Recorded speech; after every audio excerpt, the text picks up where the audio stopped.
Good morning, council, guests, staff. So this is new territory for us. So I think we'll can kind of open it up to staff or to council around the table for dialogue on how we can kind of conduct this today. If that's helpful. Perfect. Fernando can start us off.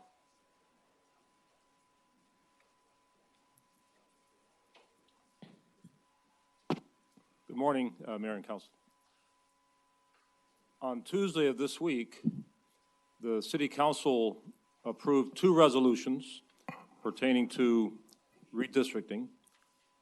One resolution served to reactivate the Redistricting Task Force and charge it with certain responsibilities about evaluating proposed council district maps, conducting a public hearing, and finally recommending an initial map for City Council redistricting.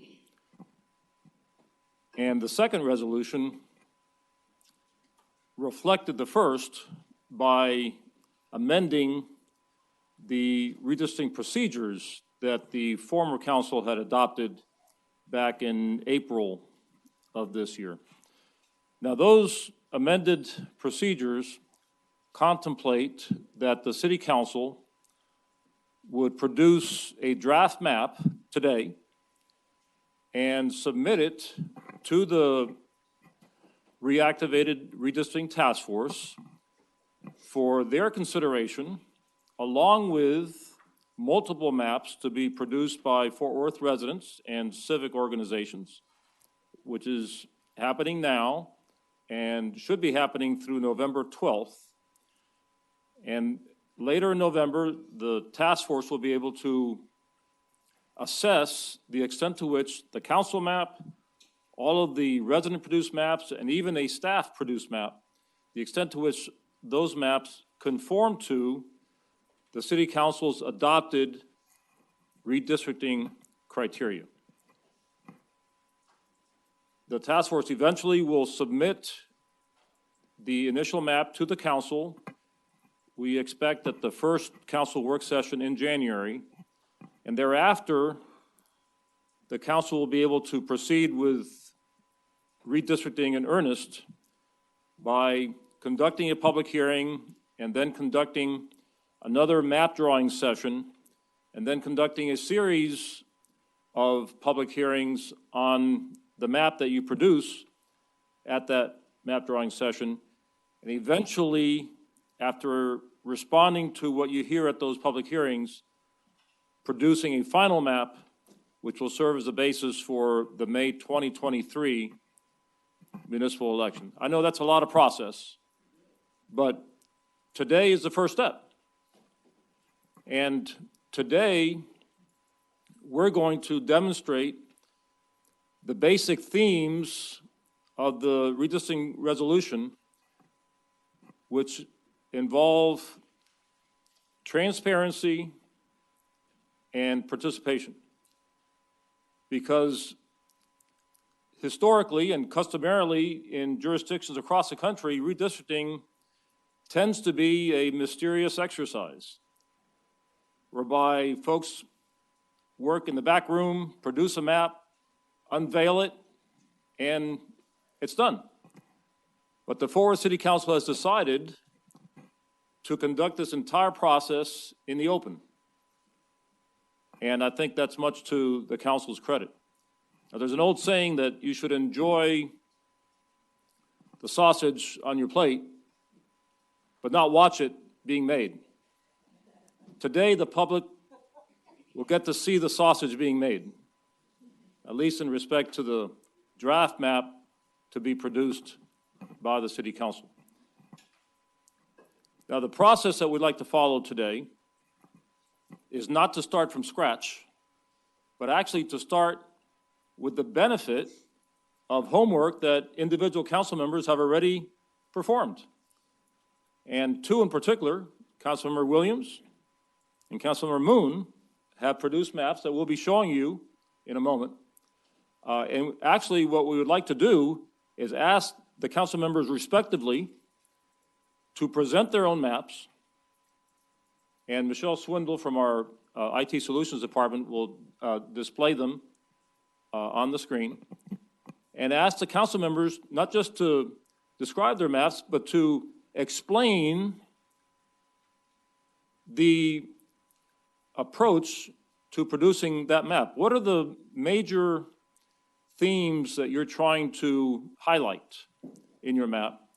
And then to the extent that you're comfortable doing so, discuss the extent to which you believe that your map conforms to the adopted redistricting criteria. Now, you have at your seats a set of handouts, which include some base maps about the existing council districts and the results of the 2020 census. And you also see hard copies of the draft maps produced by Councilmember Williams with an analysis of his map, and actually two maps identified as map 1 and map 2 produced by Councilmember Moon, along with analyses of those maps. And so we're asking the two council members in a moment to present their maps, and afterwards we'll ask Ms. Swindle, if she would, to overlay the maps upon each other and help us to see where they have common geography and where they may differ. And our task today will be to reconcile those differences and produce a single map representing the initial consensus of the Fort Worth City Council, at least for further consideration. This is only the first exercise, and in a way it's like preseason football or spring training in baseball. The scores don't count, but it's a good exercise that will educate us and educate the public about the process that we're about to launch, so that in January, when you actually start producing a proposed map, and later when you produce a final map, you will have had the benefit of this experience, and the process will be much easier. So thank you for this opportunity to work with you in this map drawing session.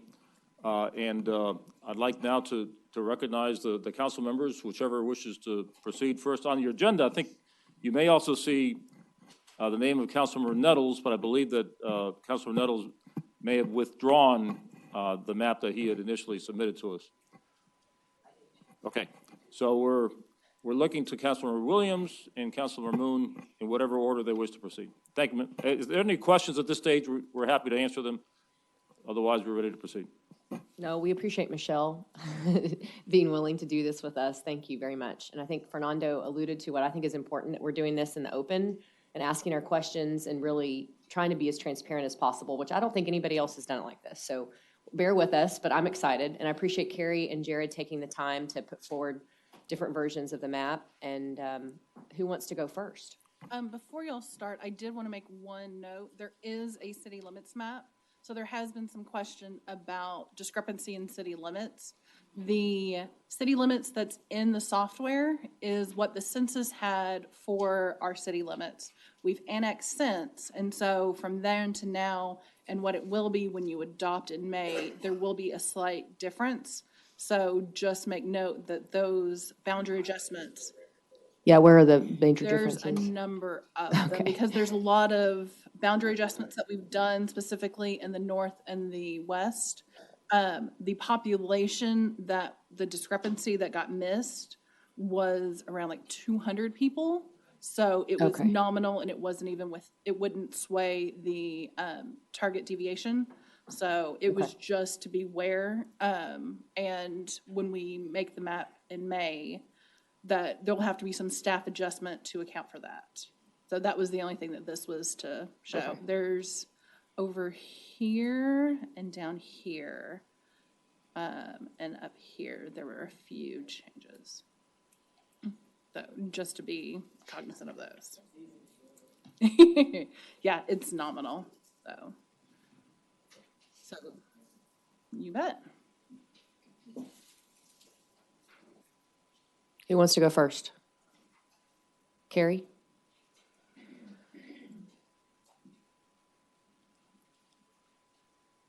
That's probably easier, if you don't mind. Or you can sit there, whatever.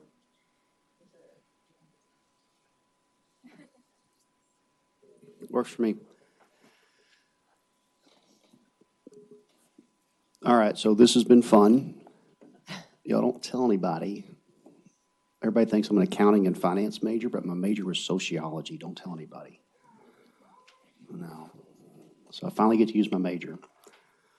And I pulled a couple all-nighters. This was, there's a lot of data there, and I enjoyed that. There's a lot of variables. It's a big puzzle. I'll start with kind of the high priorities are obviously the population numbers, and I want to revisit some catches there, and then maintaining communities of interest, which were registered with the city, and then things tied to civil rights legislation, whether it be population for people of color and not separating those communities. What I will tell you, in these maps, there is diagnostics that you can run. And Councilmember Williams and I were both working under the diagnostic that says, and one of the high priorities is a similar population. So we have 918,915 people in Fort Worth. We have 10 districts, so each district's going to be 91,915. And so we were given a diagnostic that said we could be 10% of that number, which puts us to 101,000 on the high end, a ceiling, or 82,000 on the low end. After Councilmember Williams and I submitted our maps, staff realized that there's another diagnostic that needed to be ran, and that was that the largest district needed to be within 10% of the smallest district. So that put our populations at a ceiling of 96,000 to 87,000. And so that's going to be the larger change. With my maps, I'm trying with everything I do, whether it be a zoning case or whatever, I want to focus on ISDs. All of us are tasked with staffing crosswalks to making sure we got good reading programs and summer programmings at our schools, and just making education a priority. I've spoken for the last couple years about it's easy as council members to, or as a city to say, well, that's the ISD piece. It's not ours, but it's a big assumption. It's a larger responsibility than the authority that we're sometimes granted when it's tied to education. And so I did try to tailor the maps a lot following the ISD boundaries. And I can bring up some examples on that. My current district, District 4, I have 4 ISDs, Birdville, Fort Worth, Eagle Mountain, and Keller, and have worked extensively with all 4 of those. All of our districts, for the public, we're going from 8 to 10 districts. And all districts are losing population. And so I guess if we just want to jump in, so you got my This one's pecan. Pecan, all right, which is Moon 1 or Moon 2. I have clever names: Pecan, Coyote, Roadrunner, Armadillo. Staff has Moon 1 and Moon 2. Did you come up with these at like 4 o'clock in the morning? Is that why they're named? Okay. Some of us are creative. So. And yes, this is Moon 1.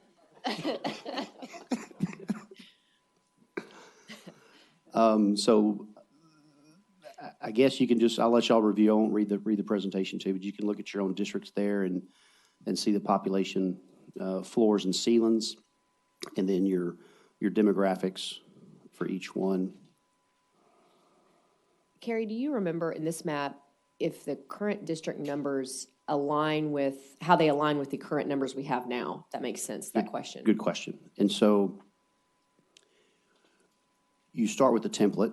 The template has the city boundaries, population, precincts, and a numbering for the districts. Some templates are numbered 1 through 10. Some templates are numbered 2 through 11. So know that the district numbers are changeable, as everything on this map is changeable. So when you see District 1, most likely that would interpret to District 11.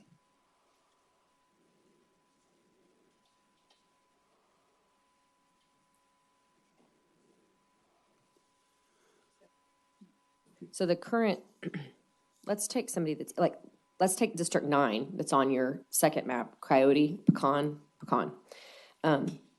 Is that aligned with Elizabeth Beck's current district, or are the numbers different for us to kind of consider? Very, very similar. Okay. I don't know. That's Pecan Pecan is map 2, or Pecan. Pecan is map 1. map 1. Moon 1, all right. So Pecan is 1. What'd you call the second one? Coyote? Pecan. Pecan. Is 1. Oh, I apologize. Pecan and Coyote. I got them swapped. Sorry. That's Coyote's why, number 2. that's why I labeled them on your chart, so I'd remember. And Michelle, Pecan's number 2. can you show, just for the public demonstration, can you show the contents and the communities of interest and how you break it down, and then change the view to display lines? Because it'll help when you look at it from this perspective. It looks, well, why are you drawing this here and that there, and that doesn't make sense. But when you drill down and click on your neighborhood organizations,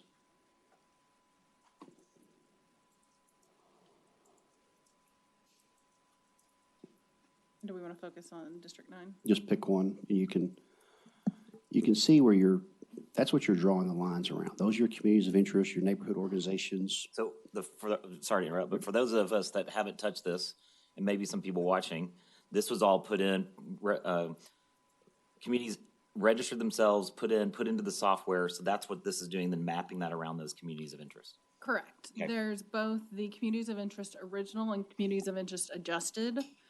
City staff aligned the self-identified boundaries to the census blocks just for ease for citizen drawing maps.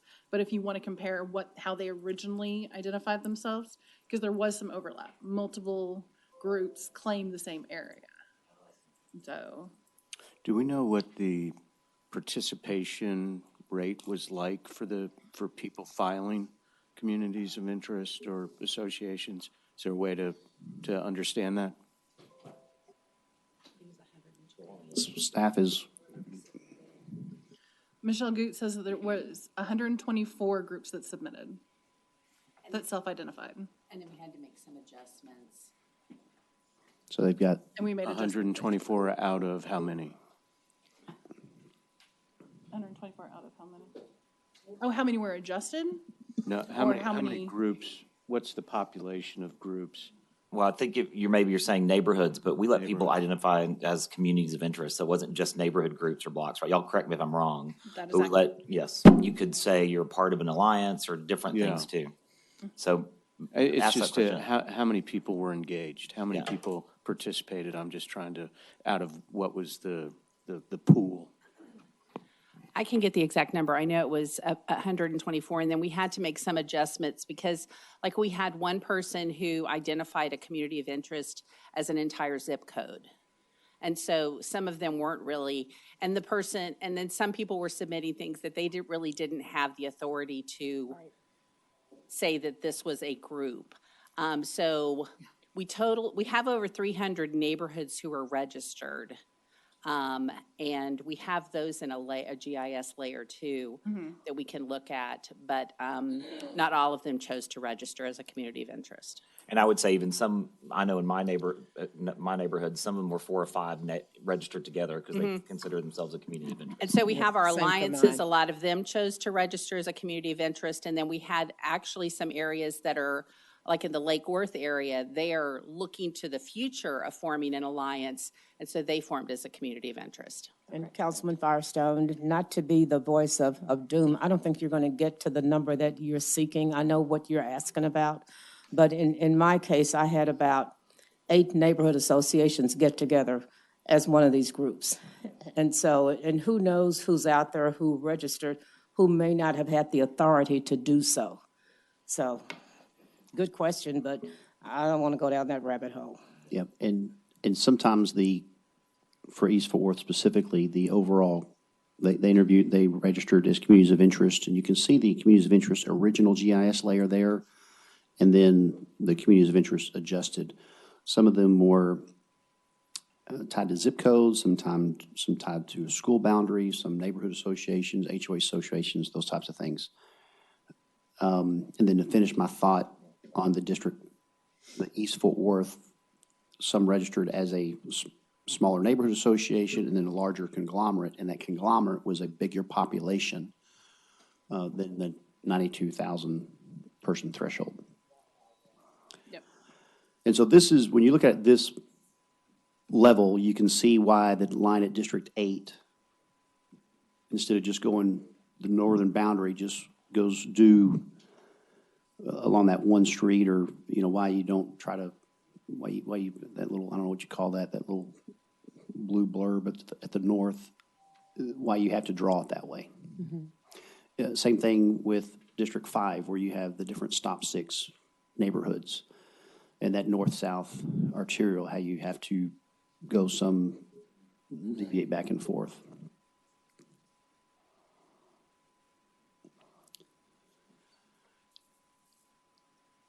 So it's a fun puzzle. So what I would say is if we kind of zoom out, and you see the maps, to me, there's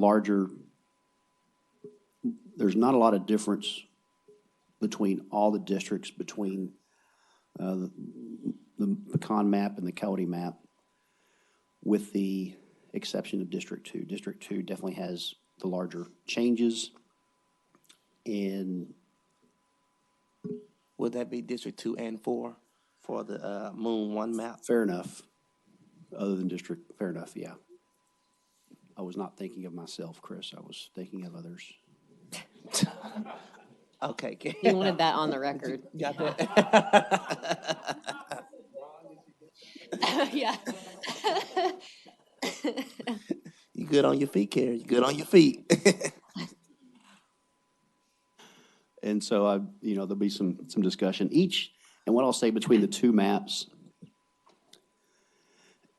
is, depending on which base map is chosen, District 3 will look different on this map compared to the other map.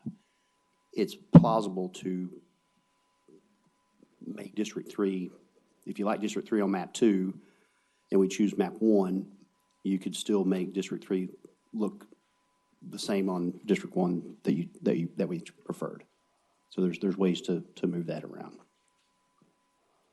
So, Carrie, on the backup to each of the maps, there's the criterion. And are those listed from 1 to 10 in any priority? No. No. Those are the task force, right? Correct. The task force criteria, they're Oh, you're just saying they're just numerical, they're not prioritized? Yeah, right. Okay, yes, yeah. technically 1 through 6 are high priority, and then And then so 7 1 through 5, 10. sorry, 1 through 5 1 through are high 5. priority, and then 6 through 10 are lower. Okay. And those came from the task force? Okay.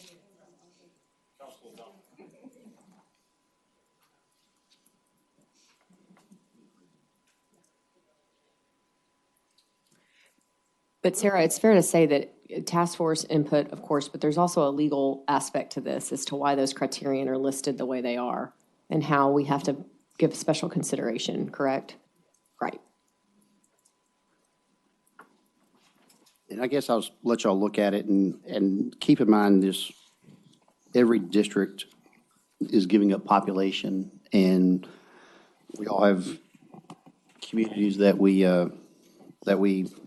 want to keep in our districts, that we are, may live in or have family live in or friends, and maybe some districts, some communities, you know, you realize it's just not gonna be able to make it in your district. But I don't think anybody is getting all their wishes. So I guess I'll just let y'all look at the two and then jump in.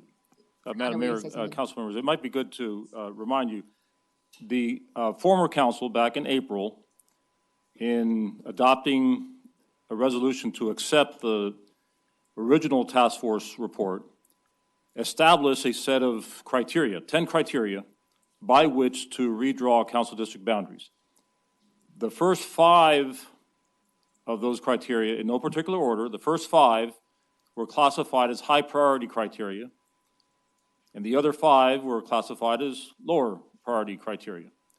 And you can decide to use them however you think is appropriate.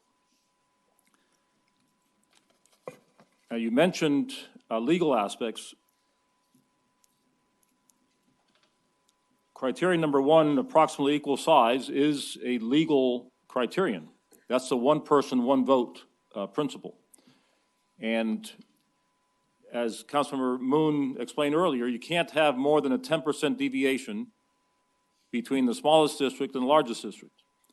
As a rule of thumb, it would be a good idea for the fastest growing districts, such as the districts north of Loop 820, to be set at a lower population because you know they're going to grow. And by the end of the decade, it's probably going to be way out of line as District 7 is today. District 7 has a population that's totally disproportional to everybody else because it's been growing so fast. So to compensate, at least to some degree, for growth patterns, you want to set the fast-growing districts below the median and the slower-growing districts above the median, if that makes sense. So that's the first criterion about approximately equal size. The second criterion is legal compliance, and we're relying upon our outside counsel from the firm known as Bickerstaff, and they're actually providing us with advice about the extent to which any of the proposed maps might conform to that criterion. And Leanne Guzman is here, our Deputy City Attorney, and she'd be happy to comment about the responses we've received from the outside counsel. The third criterion is also of a legal nature, and that's minority opportunity districts. Now, in a strict legal sense, and Leanne can describe it far better than I can, we're talking about districts in which 60% or more, not of the population, but of the voting age population, is associated with a demographic group such as Hispanics or African Americans, and groups that have a tendency to vote for candidates of the same demographic characteristics. So those are two different tests. First, is it 60% of the voting age population? And second, does it occur in a district in which the voters tend to vote along racial or ethnic lines? Because if the voters are not voting along racial or ethnic lines, then that criterion doesn't apply from a purely legal standpoint.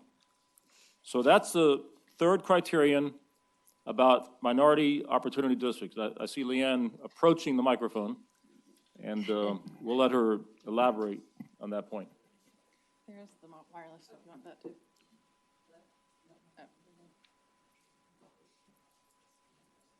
Hello? Okay.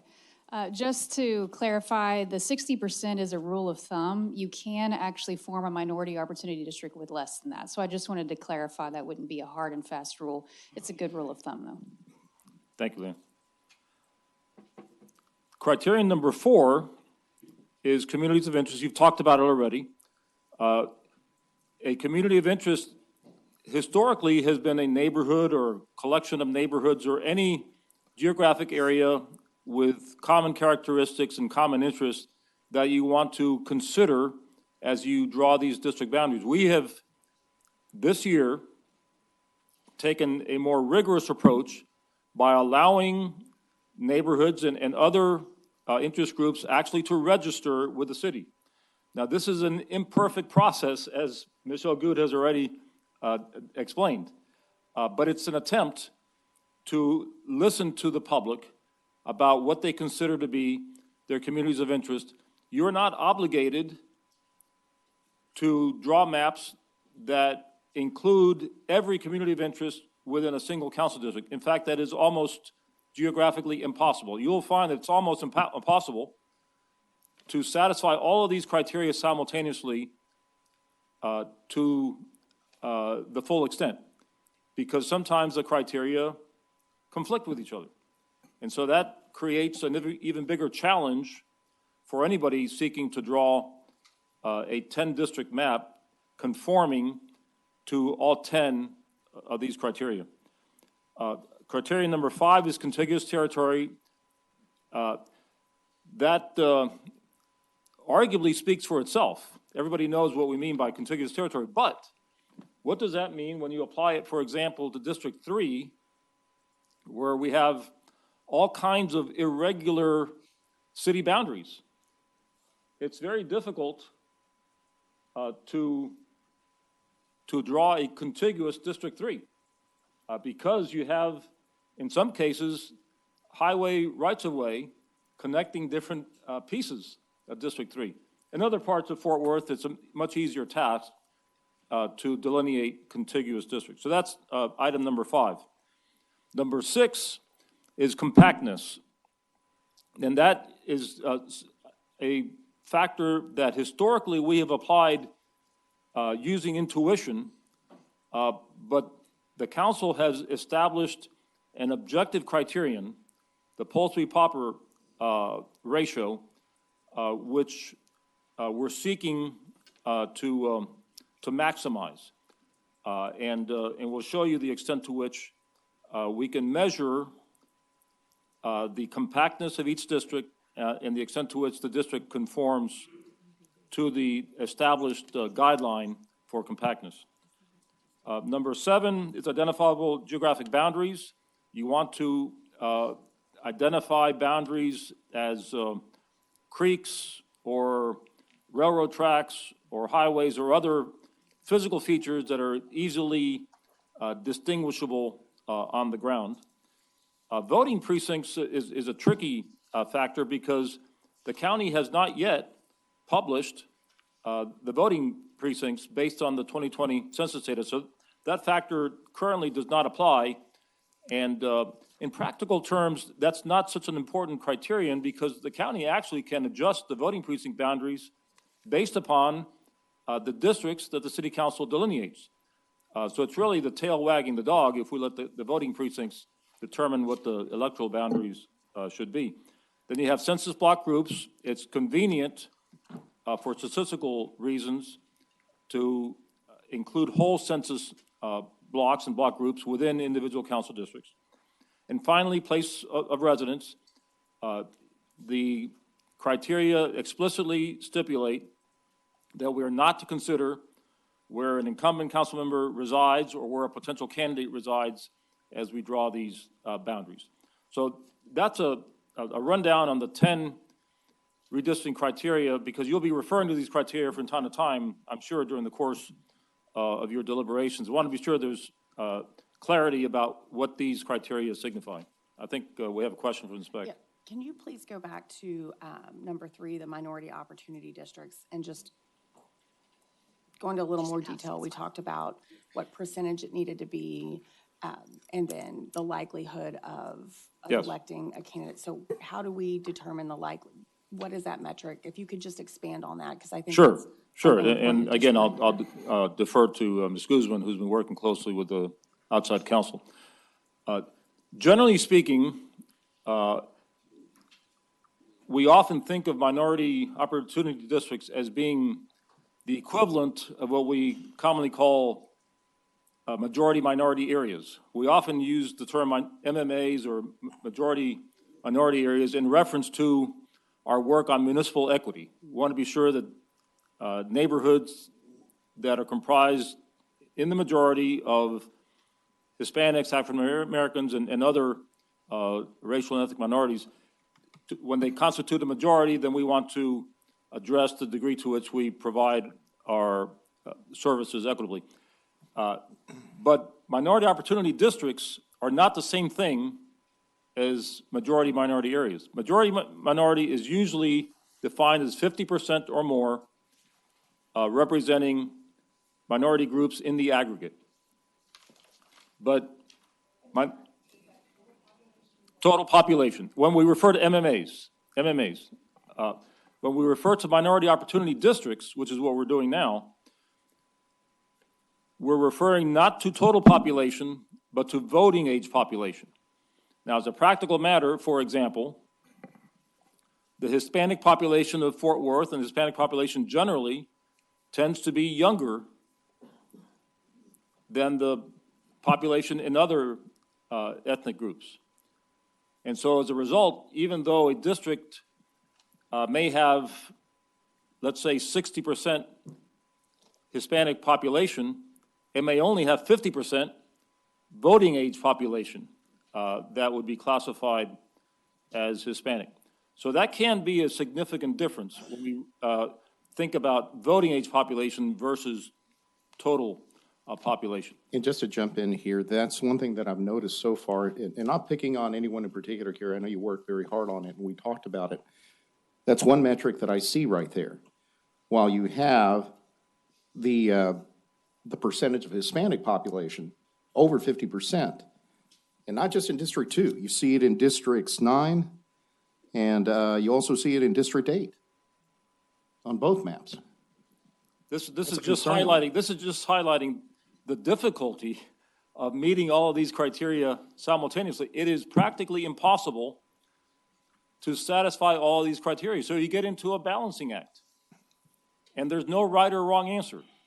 It's an art form that the council will be able to perfect over time.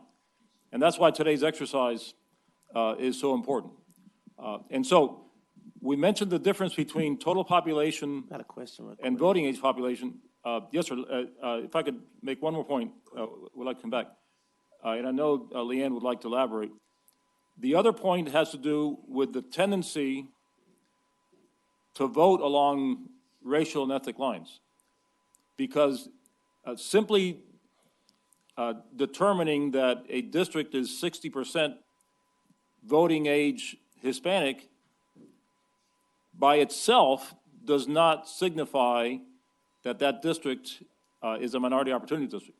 Because it may be that Hispanics in that district do not vote, historically do not have a pattern of voting along ethnic lines. So you really have to meet both tests, and I'll ask Leanne to correct whatever I may have said that wasn't accurate. No, you did a good job. So I think just to back up a little bit, when you're drawing district lines, generally speaking, you cannot use race as a way to draw the lines. That would be somewhat obvious to all of us, because otherwise that's discrimination. The exception to that, of course, is to prevent discrimination. And that's what a minority opportunity district does. It drills down into the voting behavior of the voting precincts. Obviously, we don't know how each individual person votes, but we can look at voting precincts, overlay that with ethnicity populations, and then make a determination about how that area votes. So when you're looking at a minority opportunity district, you're looking for political cohesion. Does that group tend to vote for the same candidate? And that is not always true, particularly in the Hispanic population. They do not always have political cohesion. And so when you've got to do that, it's a very deep analysis, and you can really kind of go down into a rabbit hole with it. And so that's why we kind of use these metrics that are rules of thumb for map drawing, because as you sit here today, you're not going to be able to do that deep analysis. That will come before you all adopt your final map to ensure that that heavy legal review is done, make sure that we have the districts that we need. But essentially, you're allowed to draw the minority opportunity district using race as a criteria because you're preventing discrimination so that you allow the minority group to put into office the candidate they would choose. I think Mr. Nettles had a question. When I'm looking at the percentage, I think I answered my question, but it says African-American percentage, and then it says African-American VAP. Is that VAP voting? Voting age population. Okay, voting age population. Okay.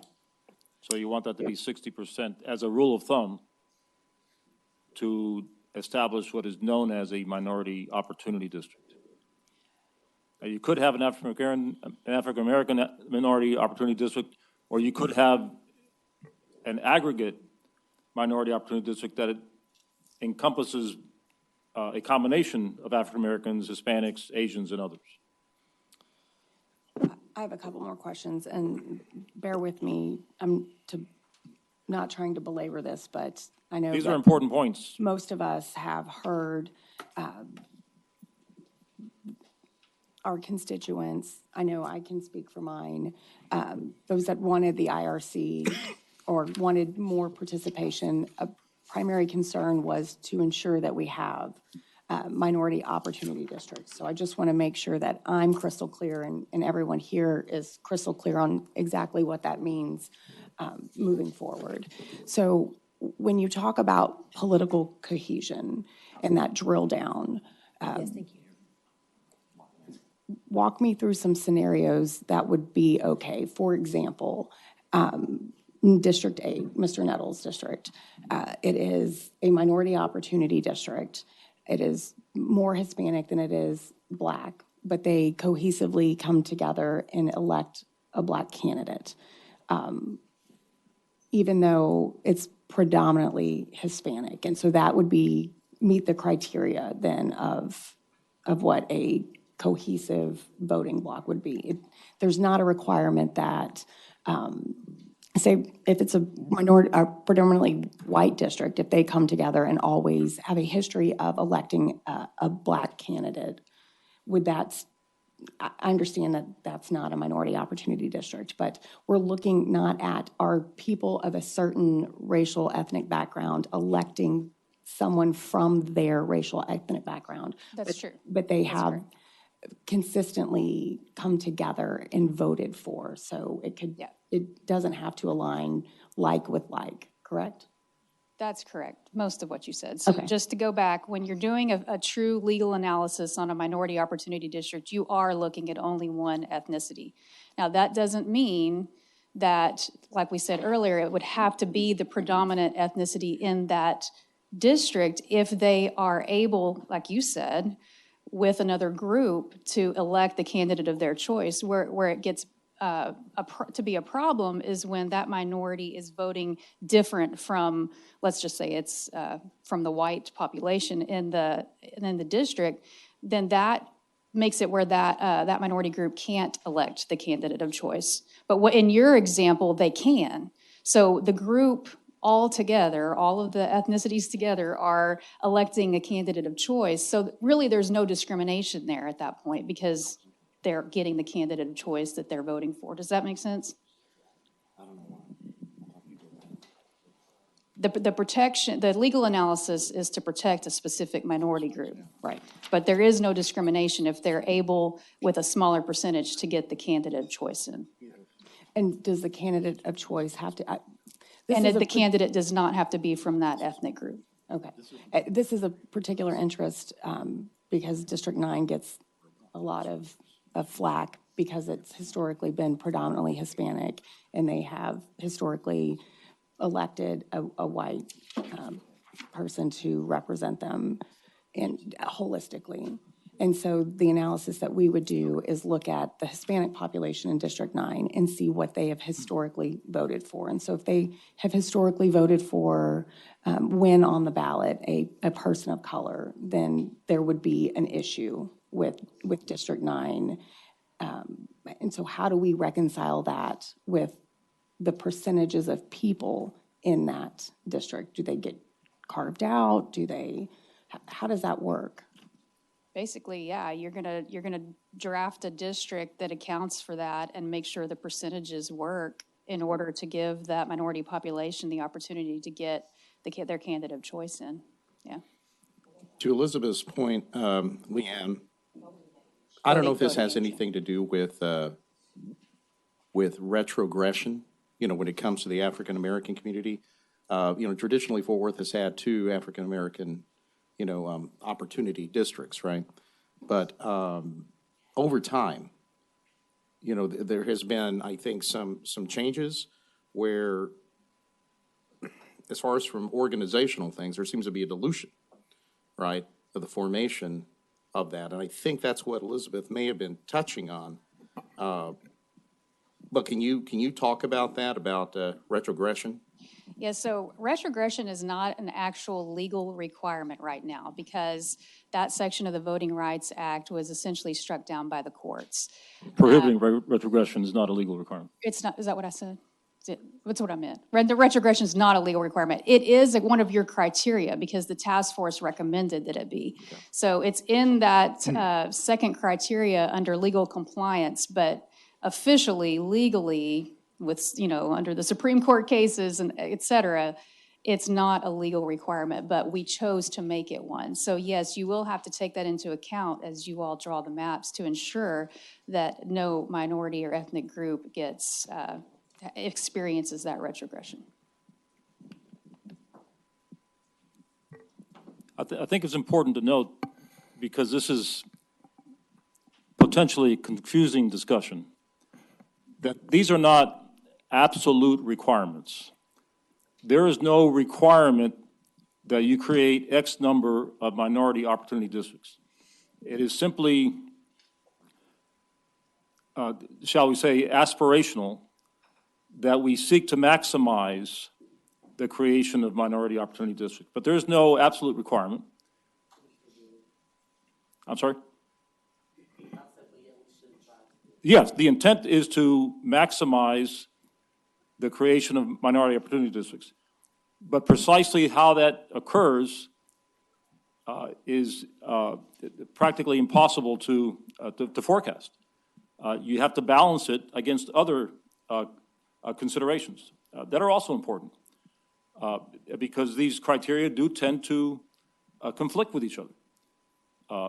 And so it's an attempt to maximize it without establishing any rigid requirements that the council must observe. Since we're talking about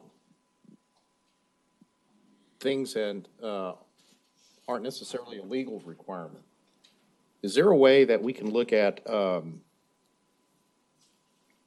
then just bear with me, voter registration through Hispanic surnames? Doesn't the state do that, Leanne?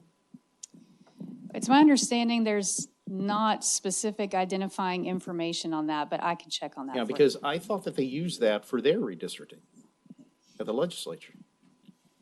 It's only an additional metric. This is not an accurate metric. I'm not bringing it up to suggest that it's, very, very comprehensive. Not saying that at all. I'm just looking at another way of looking at it, right, in addition to. Do we know if the data are available, Michelle Swindle? I don't, but we can look into it. Okay, well, if So you can answer to that, I'd kind of be curious to know. And I would, maybe along those lines, a few weeks, months ago, it's all running together, staff did an update on census. And in that presentation was very helpful. I know we had it. If you don't mind resending it back out to us, because in it, each district reflected the changes demographically that we experienced across the city. Yes. And it helps me to look at that and understand how we're drawing these maps also, because we've had an increase in diversity across the entire city, which is a positive.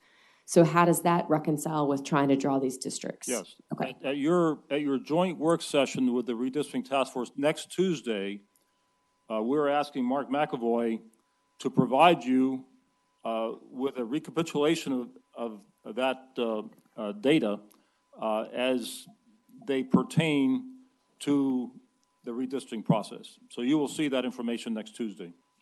And to the mayor's point, that's from 2010 to... That's the change from 2010 to 2020. Because if you're looking at it then as the whole population, you know, and not to fixate on any one thing, but if the numbers hold up, you're talking about, you know, at least 2 to 3 Hispanic districts. Well, Well, By population. But, and I agree, I think, but what I was getting to is because our Hispanic population has grown across the entire city, they may be more spread out and less concentrated than we previously thought, and That's making correct. them contiguous may be very difficult. And I want to understand that data to make sure I'm actually correct in that. That's assumption. exactly correct. Our overall Hispanic population is now about 35%.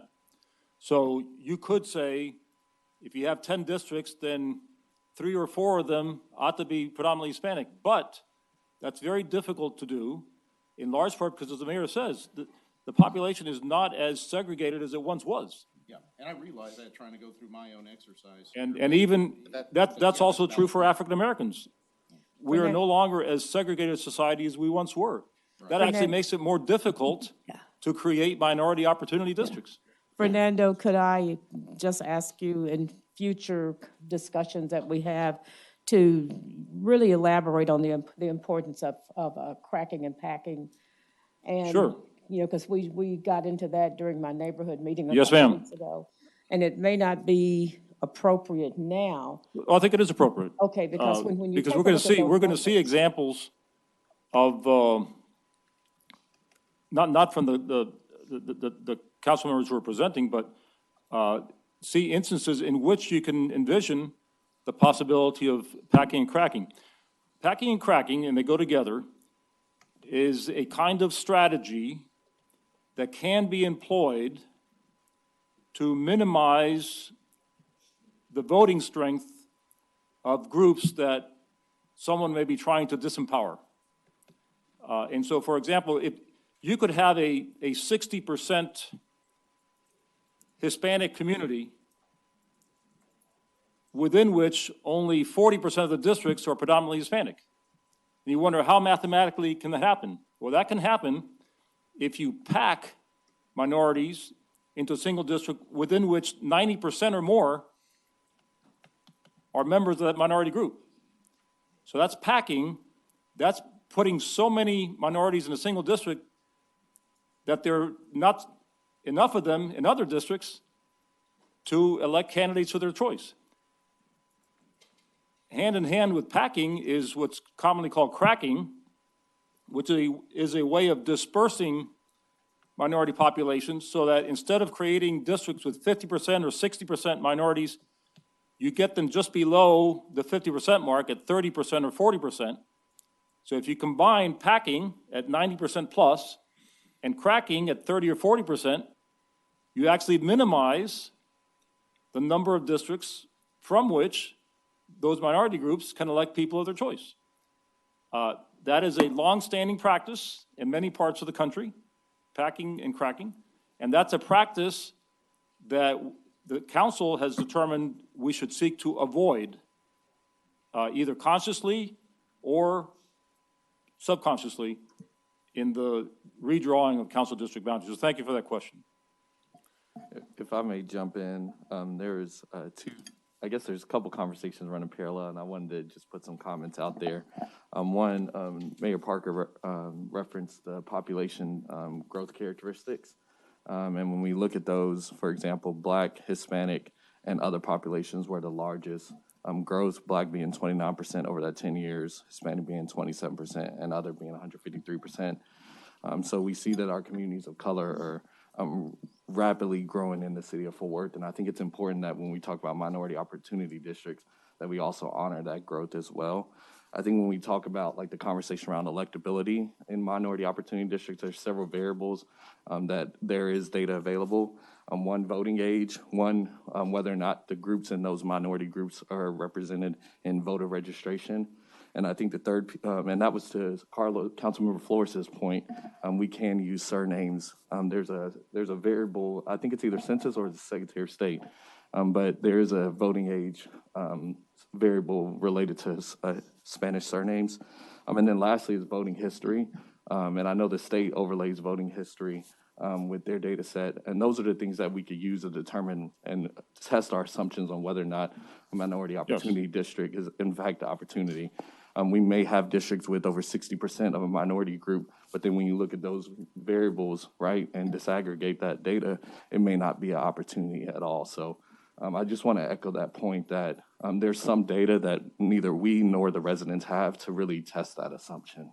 Exactly right. You've got total population, you've got voting age population, you've got voter registration, and then you've got voter participation or voting history.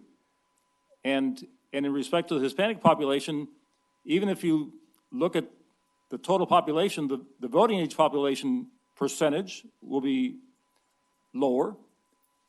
The registration rate will be lower, and the participation rate will be lower. So simply having a legally defensible minority opportunity district does not in any way indicate that that district is likely to vote in favor of a candidate favored by that group. You gave that list of what those Yes. variables are. From a legal perspective, how far down that list can we go to evaluate the maps? Can we go down to, actual voting participation history, or? You could, yes, you certainly could. I will say that most of the time when you're drawing the initial map, that analysis it wouldn't happen right here. We could take that and again, let the outside counsel do some of that work. But yeah, I mean, if you had it available, you could certainly use it. Any other questions about the criteria? No. I might ask Carrie, not to put you on the spot, but do you mind going back to your map and methodically going through each district? Sure. So we can kind of give input. I think that's helpful. We should do the same thing with Jared's map, so we can kind of see the differences and have that conversation openly. Yeah, and it may be easier to use your handouts as opposed to, we can kind of go back through the different variations, and that's, Leanna and Fernando, I mean, I think it's good to continue to discuss all the variables that are there, because it just adds to the complications. And I'd like to add, as you're going through it, can you point out how or you tried to do what we just all talked about, create more minority opportunity districts as we went through? Sure. How that was possible without cracking or? Yep. And as I go through each district, we can kind of do that. I'll just start with District 1. And I've got the version 1 on my left-hand side and version 2 on my right-hand side. And then so version 1 of District 1, a lot towards, this is drawn the main difference between the two maps is this is Eagle Mountain ISD. Pretty much that's their boundaries. You have some inside the loop there, but that's tied to some of the Moline Creek neighborhood associations extended down through there. It's not a high population, but it was enough to bring it down. And then obviously District 7 would have the remaining portion of Eagle Mountain ISD there along the lakes, but they have Lake Worth. And so I felt like for District 7, incorporating that Eagle Mountain area, and that's existing District 7 population. District 7 is giving up 65,000 people from the 2010 census. So they do have some of Eagle Mountain ISD. On District 1, they incorporate almost all Eagle Mountain ISD with exception of maybe a few thousand people, and then a little bit of Northwest ISD. Drew the boundary at 287 on map 1 because of that's a major arterial. You're going to have a lot of programming going on there. You've got a lot of zoning cases. And it's just going to be as busy as the Chisholm Trail at some point over the next 10 years. District 2, obviously, Hispanic community includes the stockyards, includes some historical neighborhoods. It does meet the one voter approved Hispanic percentage population. And the main difference with the two maps is really District 2 and 4. But if you look at the version 2 map with District 4, you have basically, can't remember the name of the neighborhood, Central Meadowbrook, way down to the south, and you have Park Glen to the north on map 2. And I just feel like that Meadowbrook neighborhood doesn't have a lot in common with Park Glen on version 2. Whereas version 1, you know, this Meadowbrook neighborhood there at the southern portion will have more in common with some of the other neighborhoods in District 2, just because they're more closely aligned geographically. Comparing also with District 4, the 2 maps, if you go to version 2, you obviously have a high Hispanic population there in Carter Riverside, which is north of 121. And kind of the same argument, do those Hispanic neighborhoods have more in common with the other side of I-35, north side? Or do they have more in common with Park Glen and Stone Glen up in that area? And so from the needs of the district, just felt like version 1 better aligns those communities' interest with similar demographics. Staying on map 1, version 1, and District 2, if we go to the east boundary with District 5, that's cut along 820, which is very clean. When I go into, as I'm talking through this with different ISDs, the northern piece of that, just south of 121, is actually Birdville ISD. And so I do have, and it has no population up in there. And with District 5 having the HEB ISD and 90% of Birdville ISD and then Fort Worth ISD, I don't think we would be at fault by giving that commercial area that's in Birdville to District 5 if we decide that that's needed. I can jump over to District 3. Carrie, can you, when you wrap up that, come back and talk about Garden of Eden? Yep, and that's another example. So Garden of Eden, we can stay on District 2. So Garden of Eden is one of our 2 Freeman communities in the DFW area. I guess there's three Freeman communities. Got Mosier Valley, Garden of Eden, which I think is a great I just name. know of the 2. Yeah. And small population, the community is split with Fort Worth on one side and Haltom City on the other side. But great community, great history. But Birdville ISD, I'm not sure, and so that ties in. If you bring in Birdville, all of Birdville ISD into District 5, we would want to incorporate Garden of Eden community as well.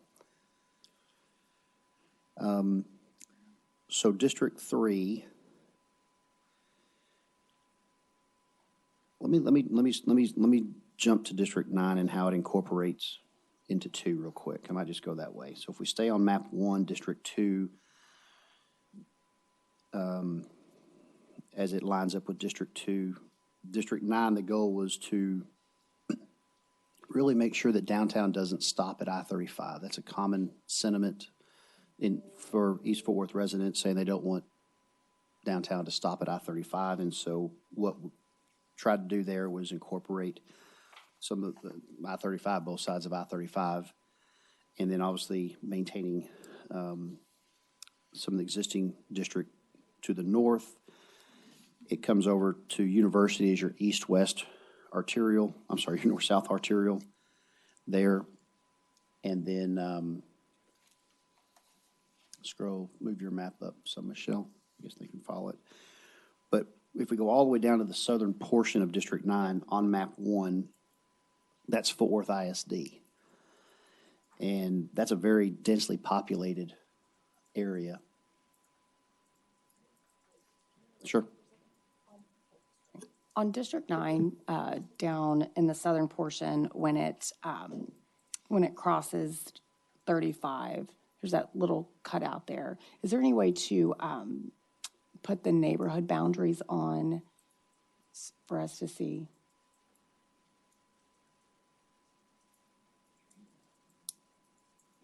Just zoom in.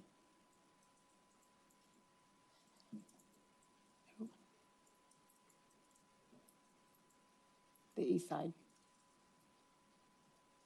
Sorry, thank you. So there's one here. Yeah, that doesn't look like the neighborhood.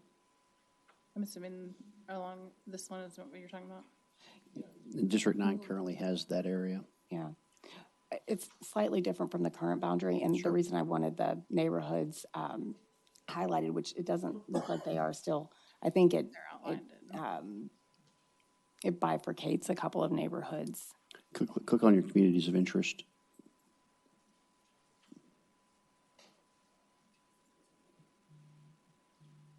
So this one self-identified and its boundary aligns here. It didn't go all the way to 30. Okay, thank you. 35, sorry. What neighborhood is that right there, Elizabeth? Do you know? It's right in between 35 and Oak Ridge Terrace. It's TCC campus. Okay.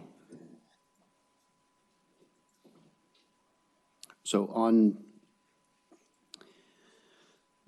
the southern piece of District 9, because I'm going to go from District 9 to 6, the southern piece, District 9, it incorporates Fort Worth ISD. It's a very densely populated area to the, still on map 1, but to the west of that goes into District 6, which is Fort Worth ISD.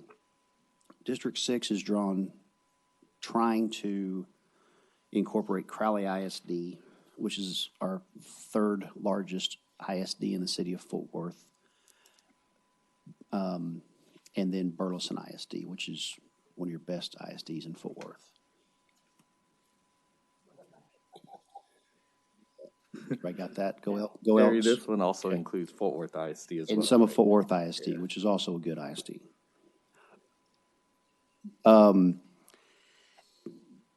But you've got with District 6, and there's not Burleson ISD is obviously not a large population. It's mostly the portion of District 6 that is east of I-35. And then you've got an area in District 6 that's Crowley ISD, that's District 3.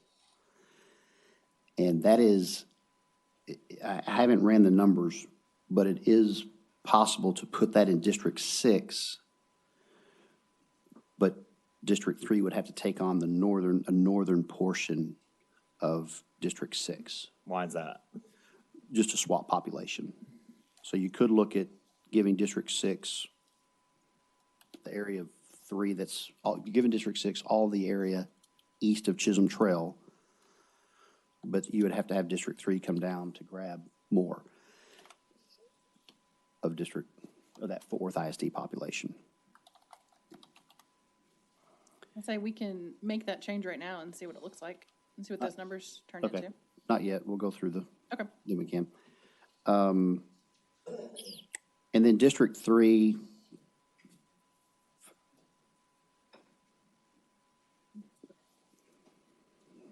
you can review it. They pretty much lost everything north of I-30.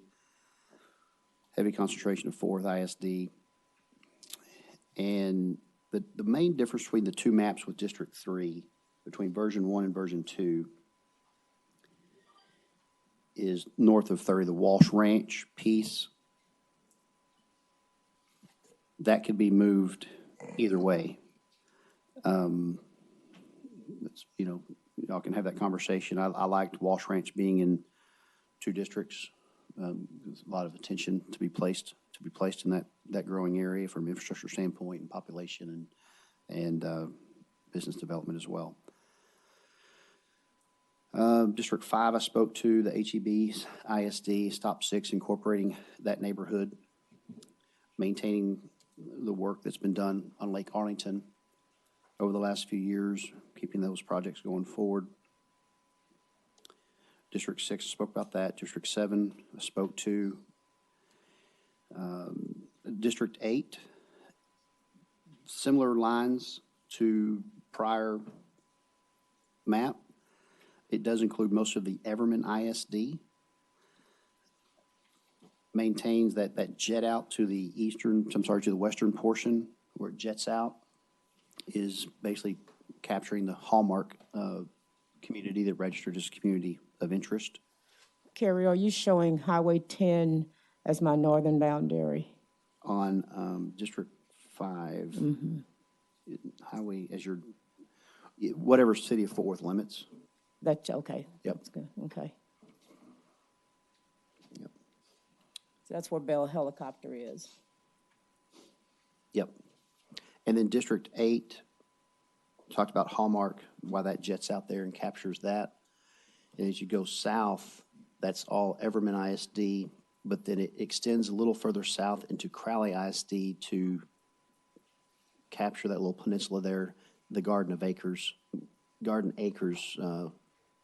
community of interest that registered. And then just back up, that little cutout is the Burleson ISD.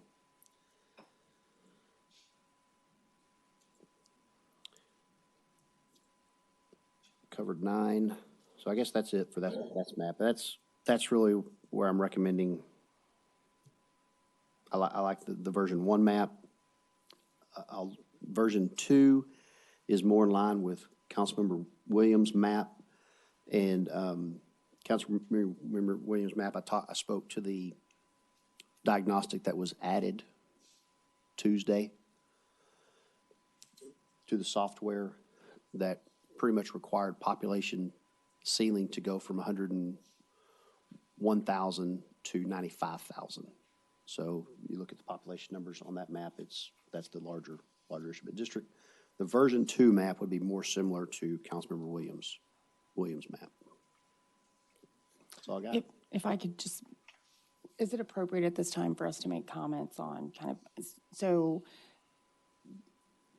a big difference for me in the District 9 maps between Moon 1, Pecan, and Moon 2, Coyote, is that southern portion that goes on the east side of 35. And the second map looks more like the current map. And the reason that I asked to kind of focus in on on the community down there is a lot of that area is around Echo Lake, and there's a couple smaller neighborhoods and communities. They share very similar issues and concerns. They are like in their ethnicity and their socioeconomic background. And so I just want to make sure we're keeping them together, whether it's District 9 or District 8. I don't want to see them split. Ms. Jill, can we drill down in District 9, map 1 on the Pecan map and see what that would do? We would wind up having to give up some decision, some population. You're right at the threshold. District 9 right now has about 200 people that it can move.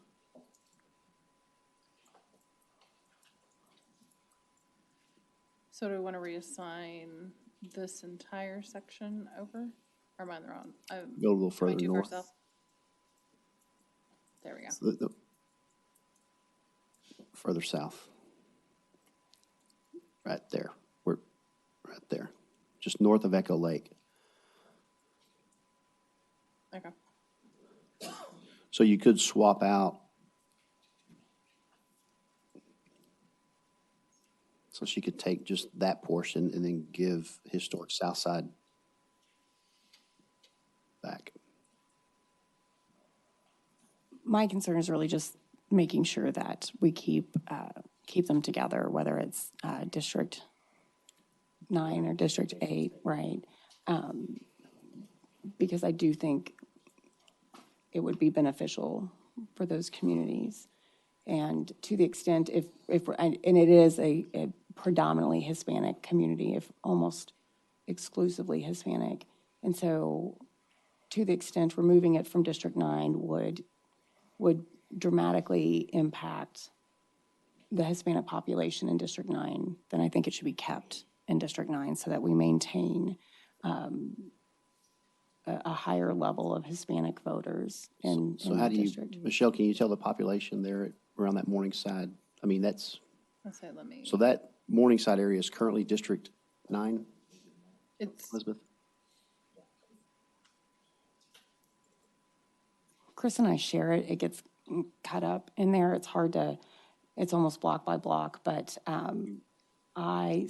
should stop at, I'm trying to look at this map, the current map, and align it. And they don't have the roads on there, so it's a little difficult for me. so the breakdown for 8 and 9 now. Break out my computer. Hispanic for 8 is now 48,452, and 9 is 48,532. And so that increase, so then it decreased by adding that in? What was the original? What actually are you trying to add in? Just back to the original, because you know how we split Echo Lake, the area around Echo Lake? And under Carrie's first Map 2. version. Oh, the first Yeah, one. see, Let's- map 1, it's kind of carved out. Okay. And then map 2 looks more like it does now. And so I just want to make sure that we're paying special attention to that carve out so that we're not diluting a vote or taking away a neighborhood. And so I think under your version 2 is like what it looks like today. And so I don't know how to, So now in this version, they both have 50 and 51 respectively, total Hispanic population percentage. and so it went down then because I'm looking at the printout associated with map 1. And it says, Are you able to pull up map 2 so we can kind of see the Yeah. difference? Sorry, I put pecan on both of them, but I thought that Carrie, coyote was did you number do that? 2. Michelle, I think all you've got to do is on map 1 is for District 8, grab the portion that is, make the northern boundary Rosedale. Go back. And then District 9 will then take in more of that neighborhood. So move that up right there. Grant that to District 8. Yep.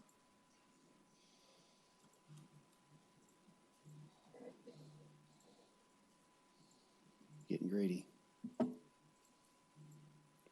did you say get ready? I thought she was getting greedy. She was going to click that and it's going to change it all in the software. She's been way exact. Oh, look at, oh, you missed one. This is why it takes hours. Okay, so Then go down and give up. so back down to 8 and 9. So total Hispanic is 49,156. You got to give up that, go down and you got to capture the area north of Echo Lake for District 9. Right.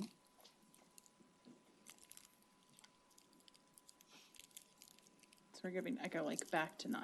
Yeah. Okay.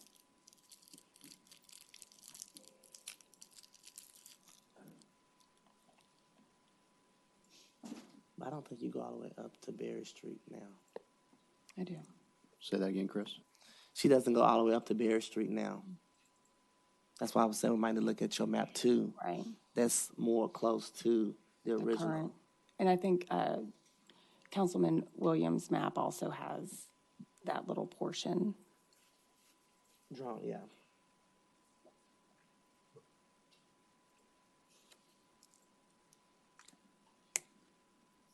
So now we're back at 48 and 48, so 50 and But 51%. District A is going to be too big. Okay. So you had to,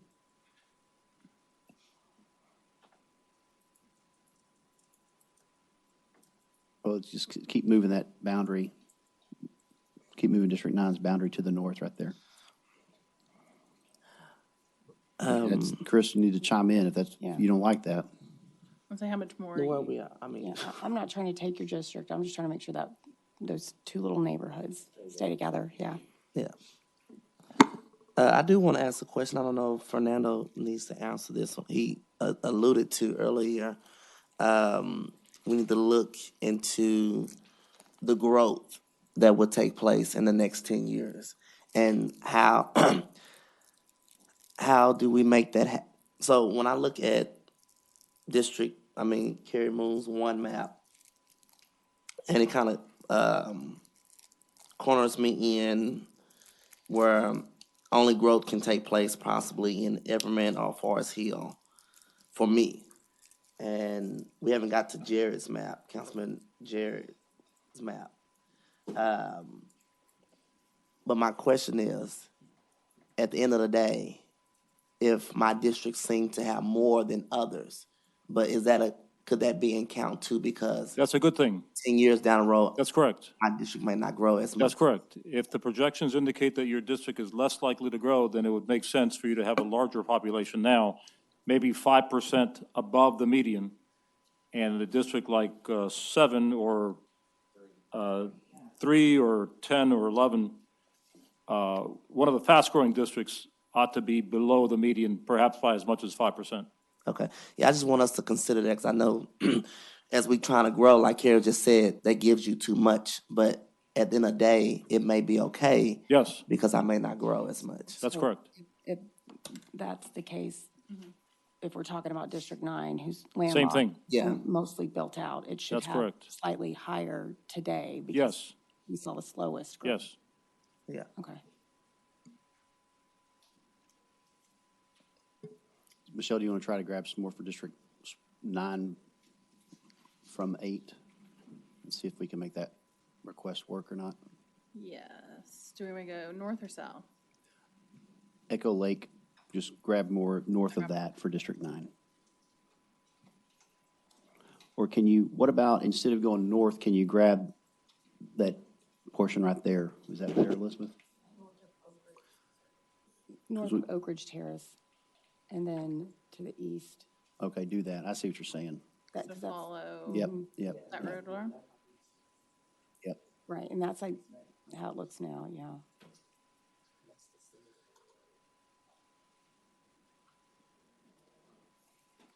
Sorry.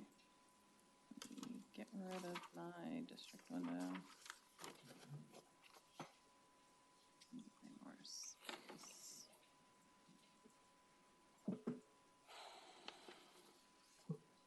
Okay, so if we're following the roadway along here. Do we want to keep going all the way across, or we want to see what it looks like with this? Just keep going. Doing a crossover? To that little point where it kind of comes to a triangle to the east, right? To the triangle too? Gotcha.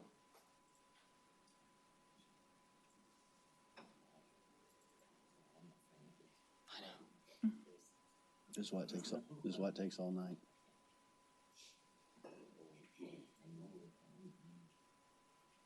Will that do the population? So for the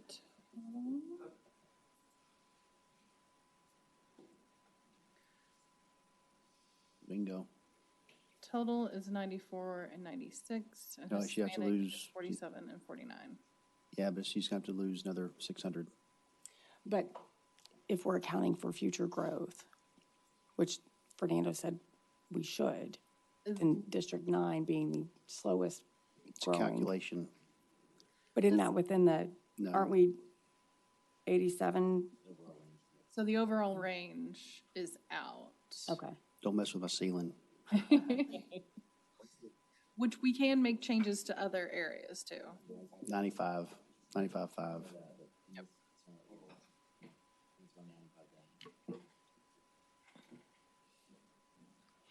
I know we're not going to reach perfection, and I'm not going to belabor it today, but I would like us to keep that in mind as we move forward, smoothing out these lines, that those particular communities, they mean a lot to me. I'll throw in some trivia since there appears to be a lull. When you heard me mention the Garden of Eden, for those of you who don't know, Carrie used the term freedmen. I always try to be a bit more clear and tell people these are where former slaves settled. And I would be honored to have them along with Mosher Valley in District 5. It creates great symmetry. Michelle, can you take 200 people from District, was it 8 or 9 that was too big before you go to District 5? 9's too big? Can you just move that boundary over? Or to the north, can you bring that down? What's that east-west arterial? No, you want that? Keep that? It's about 600 she needs to lose to get her.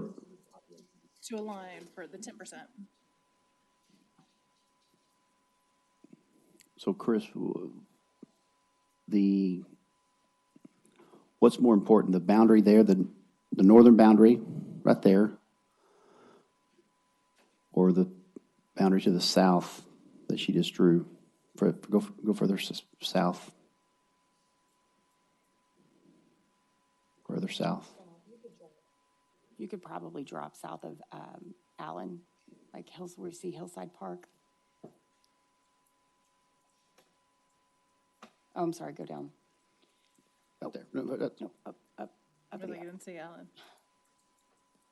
that was So what if we made that, what's that street with the M right there? What if we made that the boundary? What's that do? Well, that's not a good, McClure. yeah. Yeah, I mean, we could bring What if you it in. did, the street that's running right there, what's the name of that street? What if you extend that all the way to 35 and make that all, is it 8 or 9 that's Well, too I think big? it's because you gave her bigger. 9's too big, thank you. And north of Echo Lake, that is currently in my district Right, now. you could draw it at, you see where the line is now, and then Echo Lake. You could draw it at the north portion, that northern road just there at Echo Lake. Or this one. Yep. Right there. Yes, ma'am. Yep, Okay, so make that District 8. Correct. take this section north of Echo Lake and give that back to 8. Correct. Okay. I don't mind sharing Echo Lake with Mr. Nettles. We work well together. Pardon me, I beg a pardon. But I don't want to work with you. We're trying. We've had several meetings about it. We are trying. You, integrity.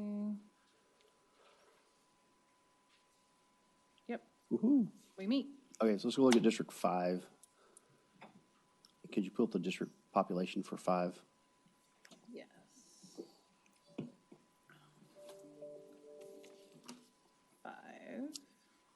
It would be challenged, Gina. Do I see percentages or just total? What's that? I We won't be wasn't able- sure if you wanted to go into percentages, No, voting or. what is District 8's population? Total is 95,849. Oh, 8, sorry. 95,687. So to give, let's look at the population for District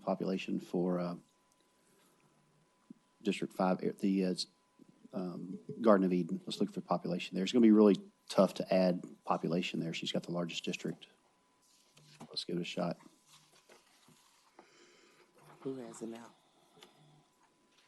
Gina. Jared, do Who you want to district go? is it in now? Who district is it in now? The Garden of Eden?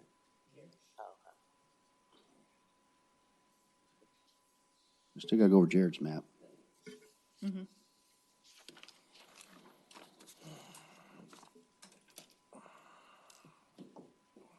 So the garden, is that this section? Birdville ISD, right there. You can see that line where your arrow is? Give all that to District 5 and see what it does to your population. Bless you.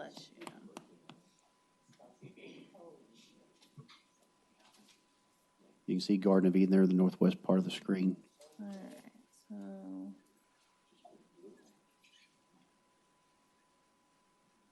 so we're doing everything north of Birdville ISD line to Correct. 5.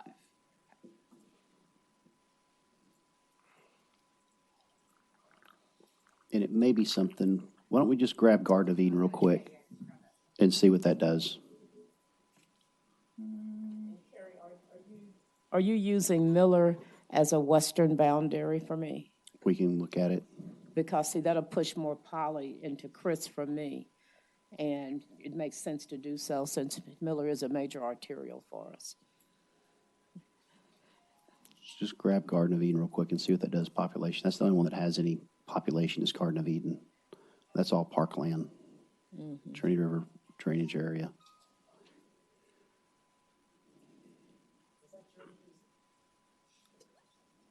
I think his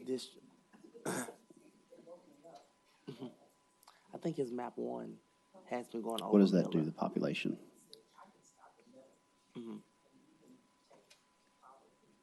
So total bumps it up to 95, 935. Run the diagnostics, see if it fits. The north side of 287. Yep. Okay.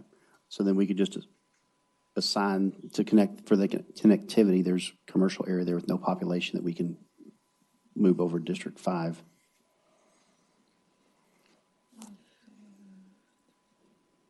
So you are giving me Garden of Eden on this, right? Yes. Now, and I'm going to step out and go get some coffee.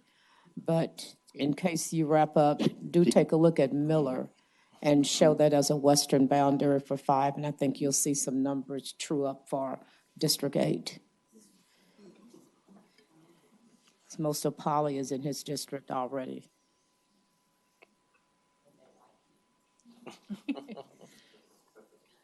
So what do we want as the dividing line? Do we want it to go below the lake or go above?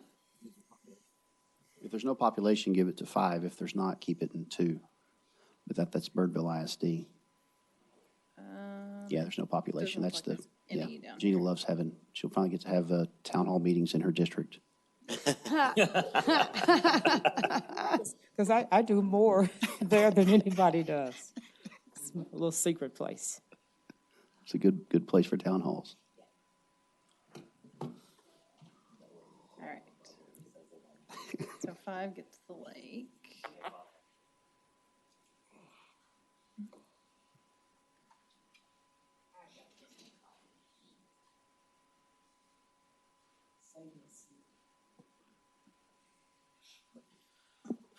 Yep. Okay. I just have one point overall. I know Councilmember Williams still has a map to go through, so I'm cognizant of the time. One thing I would want to put on the record, Carrie, I like your maps. I think they're fine. One thing I would put on the record, District 3 has done a lot. I think this cuts out Las Vegas Trail from District 3 and puts it in District 7. But District 3 has done a lot of work in Las Vegas Trail, and I'd like to figure out a way how we keep that area. And I would say that there's, below Highway 80 is Western Hills, high school, everything's there too. So I think that there's some commonality, even if they might not have registered as a community of interest. There probably is a community of interest there. Which map are we working on? This map, Moon 1? Okay.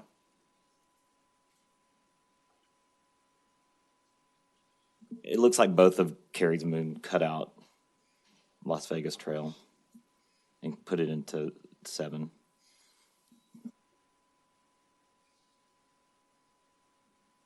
Las Vegas Trail's here?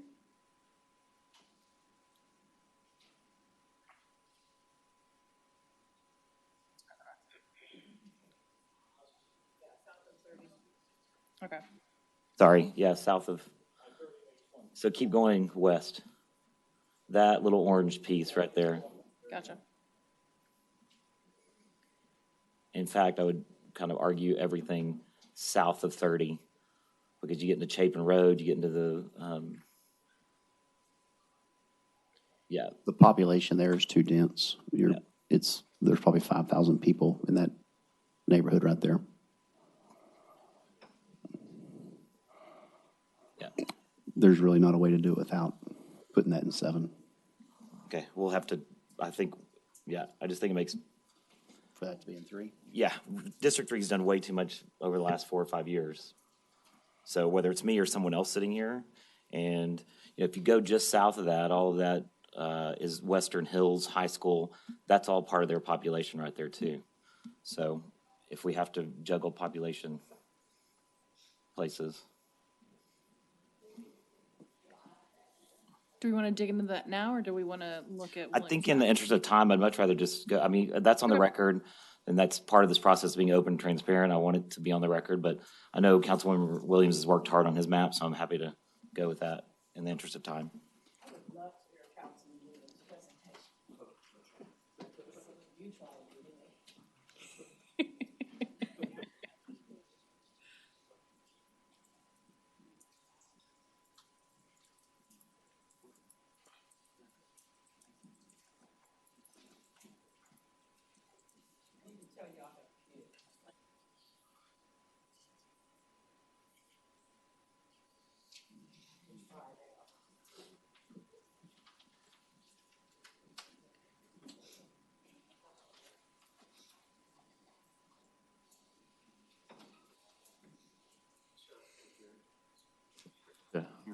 Council, instead of taking an official break, just come and go as you need to. We'll just keep rolling if that's okay with you.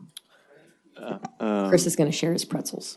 Just so we're looking at it apples to apples. So Cary on our chart had 10 districts and you've got 11 there. So what's the difference? Oh, so as Councilmember Moon described earlier, depending on what base map you start at, it'll number different. So in his base map, it numbered 1 through 10, and on my base map, it numbered 2 through 11. So it's still the same difference, it just the numberings are Okay, off. just wanted to be clear. Thanks. That's a little confusing, so. Alrighty. What's the name of your map? Well, it doesn't really have a name. Unofficially, this was an alpha map. Like, I did all mine in the Greek alphabet. And alpha, y'all know the story behind that, so I don't need to elaborate on that. So I think a lot of the points that Councilmember Moon mentioned about that calculation of the 10% apply true for here. There's some fine tuning of maybe a couple thousand votes, a couple thousand neighbors, residents in each district that we would need to move around. So that didn't work out too great. So we'll need to make adjustments. I think the overall adjustment probably 3,500 residents in the map that we'd have to move to make sure that works.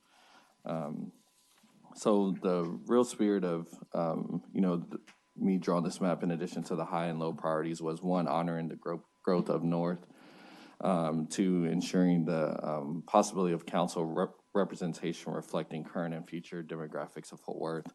And then also honoring the neighborhoods, which was set by the first constituted redistricting task force in relation to neighborhoods and communities of interest. So this map reflects those. I think we all as a council have, and as a community during this redistricting process, have a responsibility to ensure that our new maps reflect the current and growing diversity of our city. And, I believe that this map captures the spirit of that responsibility. And so, just to preface everything we talked about, I look forward to working with, each of you, our neighbors, the Redistricting Task Force, and, city staff in this historic moment in our local government and democracy. So with that being said, I can walk through the map. To honor that first point I mentioned, you'll see that there's 2 districts up north, 10 and 11. And then when you look at just the general boundaries, they typically follow major roads like the priority described. So, and then every district, I attempted to kind of overlap of freeways so that each council representative had the opportunity to work with TxDOT, right, on projects that overlap with city responsibilities. Yeah. Why do you hate us? We got to spread the love on that for our future council members. So that's pretty much the level of detail, or at least in terms of like my priorities entering this map. Y'all have all heard, how incredibly challenging it is to meet all the criteria, and all of them are, really important for us to consider and to balance and to prioritize. I'm trying to get a map that gets us as close to all of those priorities that we have forward. So with that, I guess I can do what Carrie did. We can run down each district. I can start at District 2 and just give y'all time to look at the demographics. One of the things that I think we may want to consider in this map is we've received communication from the Riverside community about Oakhurst, and so that neighborhood may be one that, we may want to consider adjusting in this one. But no need to do it right now. Just wanted to mention that. The boundaries in this map are on the southern portion are pretty true to what they are now. So with the exception of that Oakhurst and Riverside, part of the Riverside neighborhood there. We can move to 3. I'll go in number order. That way y'all can follow the demographics. And you see the demographics there on 2. It's a majority minority district in this map. And majority Hispanic. In 3, the northern boundary is I-30. And then on the eastern boundary, you see that that district stops, and that's the original divide. I think that's Sunset and Heights, and Alamo Heights is that neighborhood that's brought into District 9, which has a large Hispanic population in that group. And then the boundary, as we continue to stay on that eastern edge, is Hewlin, and then down to Granbury, and then down to I-20. And then one thing you'll notice in terms of compactness, both 3 and 7 in this map, it's really difficult, as Fernando said, to achieve the compactness score. So in all of these districts, we achieve that 0.05 threshold on our criteria, with the exception of 7, and it's because there's towns in between the district and also ETJ area, et cetera, that makes it not as compact. Moving to District 4, which is on the eastern side on this map. District 4, like I said, represents some really notable neighborhoods. The Riversides, you have the Meadowbrooks, you have Woodhaven, and the southern boundary is Lancaster Road. There's an opportunity, you saw it in Councilmember Moon's, to bring that line a little bit further down to that BNSF Railroad. And that was one of the few places in the map where community interest was separated, but Lancaster was the major road and a boundary. We could bring it down to the railroad, and that would alleviate that. And then on the eastern boundary of District 4, you'll see that 820 is the eastern boundary, and the southern, like I said, is Lancaster. Moving to District 5, same thing. If you scroll down a little bit, on the eastern edge, the boundary is Miller Avenue, and the southern boundary, I believe that's 287.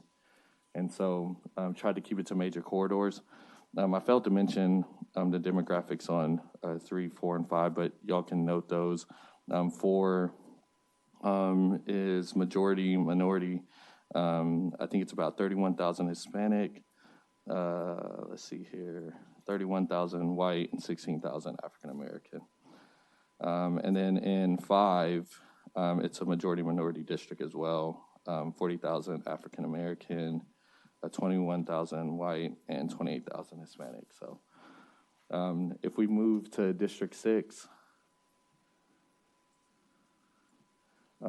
District 6, the northern boundary is I-20. On the east, it's generally a railroad that's right in between Crowley Road and McCart Avenue, and then it goes all the way south into Crowley ISD. So to the conversation about independent school districts in this district, 4th ISD and Crowley ISD are the majority of that district, and then the eastern half, what would have been District 6 is now in 8. Going to District 7. District 7 is a little bit further up. Yep. The eastern boundary on the southern portion of the district is University Drive, and the southern is I-30. And then up north, it works its way up near Marine Creek, and then ends near Eagle Mountain Lake. And then in District 8, same thing that I said earlier, the northern boundary is Lancaster right now, but I mean, there is opportunity to move that boundary a little bit further south. If we wanted to include Poly in that area, you could do that as well. There's some numbers. Right. So it's in there, but moving it down would keep Poly intact unless we went further south, which means we'd have to include that community interest in another district. And then the demographics there, we talked about it a little bit earlier. It's pretty similar to Councilmember Moon's, one of his versions, but this one as well is majority Hispanic and majority minority district. And then in District 9,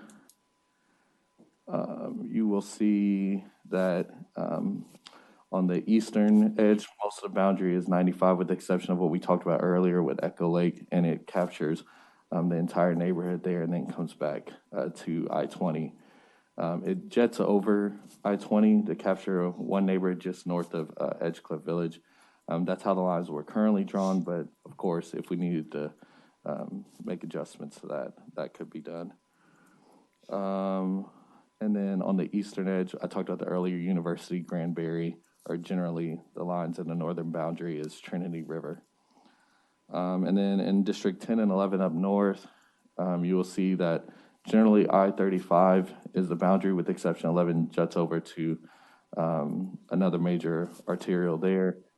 Go to the far north, you'll see that in District 10, the divide is FM 157, I believe, 158. 156. 156, so on the east, you'll see notable landmarks like Alliance and Texas Motor Speedway in District 10, and then to the left, you'll see BNSF.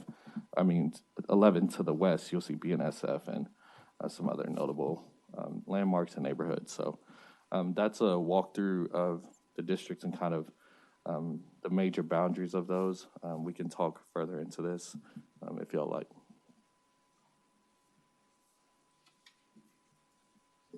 I'll just point out, the larger difference is the population variance that each map is working with. In that, the boundaries are clean here, but we're working with a population deviation of 101,000 ceiling and an 82,000 floor. So you got 20,000 difference, which the origin of that is the 91,000 892 people plus or minus 10%. Okay. And then what staff had added 2 days ago was saying the largest boundary needs to be, the largest district and the smallest district need to be within 9,000 people of each other. So that's the larger difference between the maps. Yeah, and on this map, the floor is 85,000, just to fine tune that statement a little bit.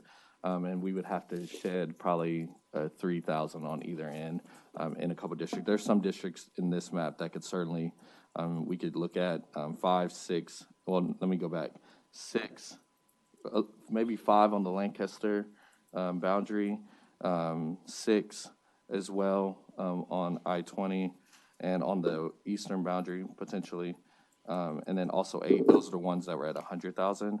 And then on the bottom end, 2 and 11 and potentially 7, and they border each other in some particular areas where we can make that floor go up a little bit. So I'd like to see us do some manipulations now, just like we did at Carey's.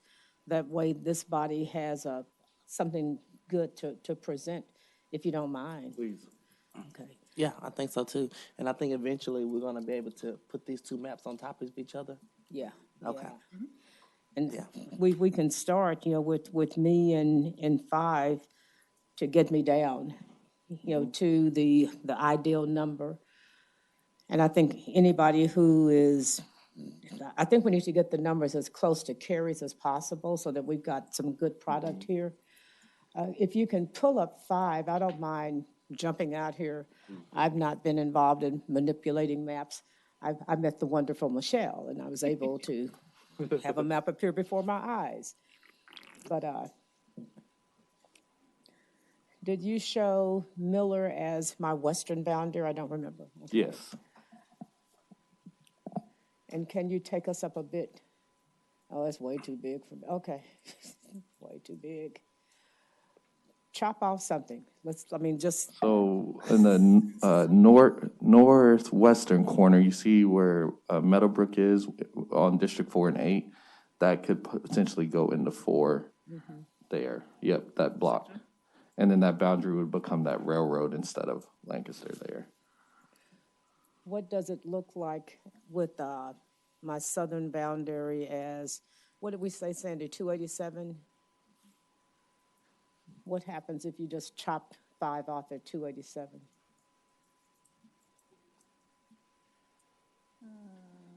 Not a lot of population there, but. So we'll be giving this to 8. Okay.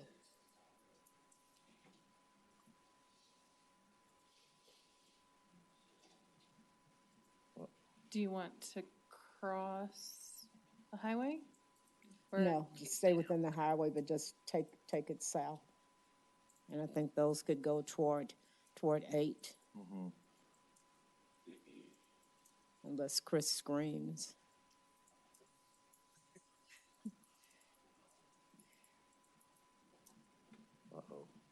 And those areas tend to be pretty much solo actors, but more inclined toward interactions in 8, from what my history has been.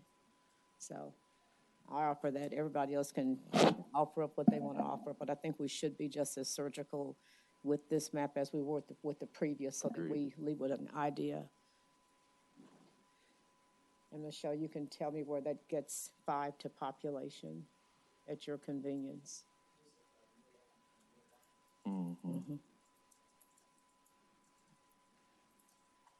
So new population for District 5 puts us at, total is 92,871.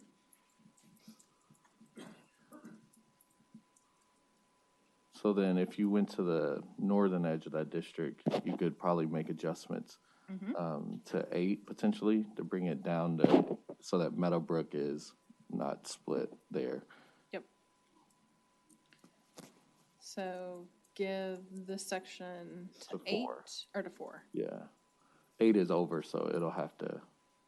So we'll give all of this. And I'm gonna be a little over, guys, just let you know that. You're gonna be a little what? I'm gonna be a little over. I'm already over the top, and we all know that. Thank you. And I think, Jenny, you may be able to get your thing back in your district too. What? What Garden you of carved out? Eden. Yeah, Yeah. because you're down at 92.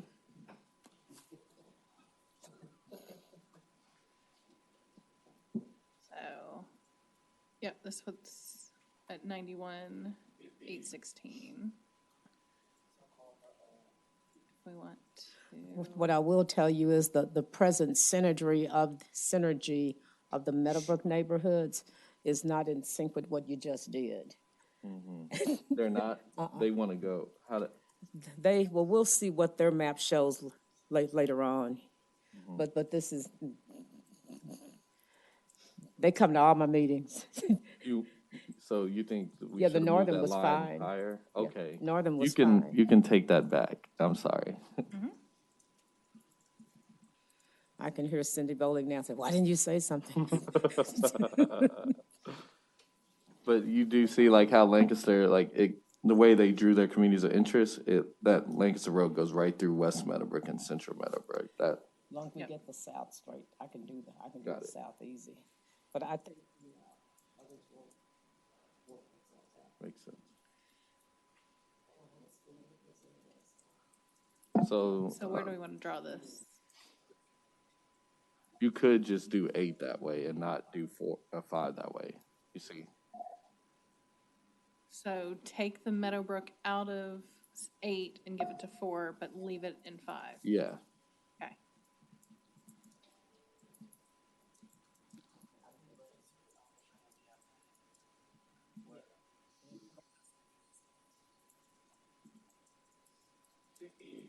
Just to show, this is just to show what the numbers would do to 8, but right now, with those changes, 8 is, I think, about 8,000 residents over.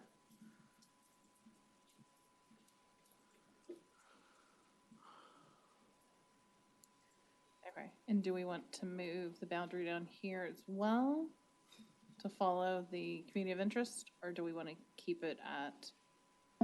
You could do it just 30. for a case study. It's not to suggest we should do it this way.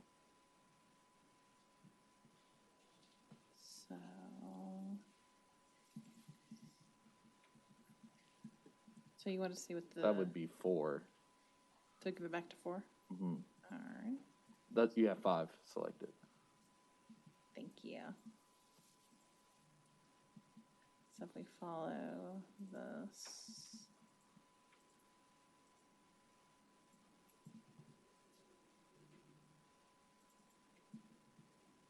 Oh.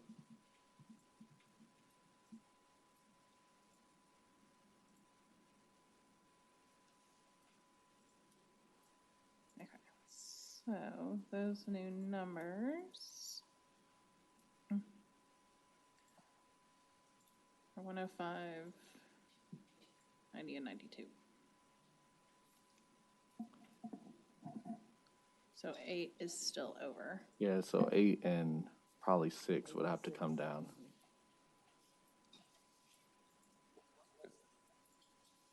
What is the lowest Population? population? 86, District 3. That's District 3. 85 in District 7. Oh, thank you. Yep. So do I look at District 7 and build it up, or do I want to take more out of District 8? I'm thinking one of those two lowers, if we could possibly build those up some. Probably do it between 7 and 11, potentially. Or 7, well, maybe not 7 and 2.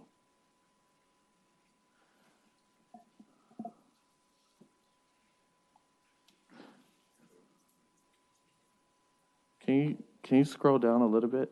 Mm-hmm.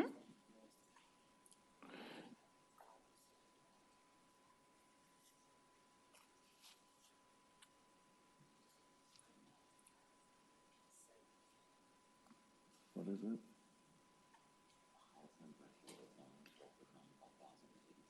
Yeah.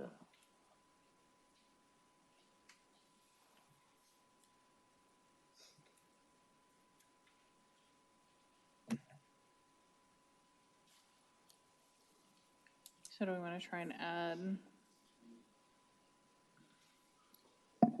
You Lake could, Morrow? that's Marine Creek. Mm-hmm. It would be it's probably gonna be a really large population, so you'll see 2 go down pretty substantially. Yep, 580.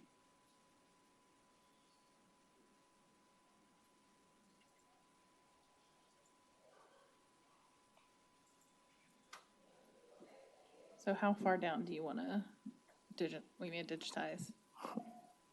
I would probably defer to my colleagues on that.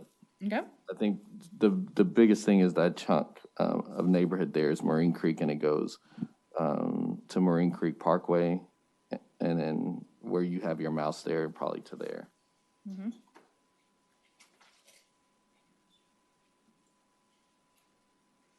Yeah, because this is all identified as one. Mm-hmm. But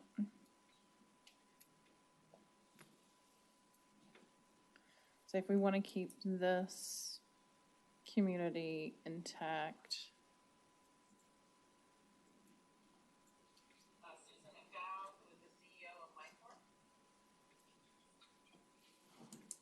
We can cut around here.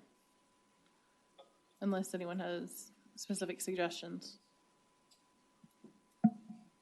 Can you zoom out for 1 second? Definitely.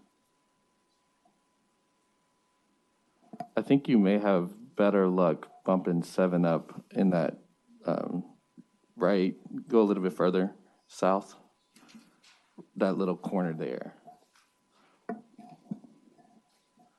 So taking 7 down here? No, I'm sorry. Go to the west just a little bit. There's too far. There's go north and that corner right there, that Okay. piece there, that block. You could take that out of out of 11 into 7, and that might push up the floor a bit. Oh.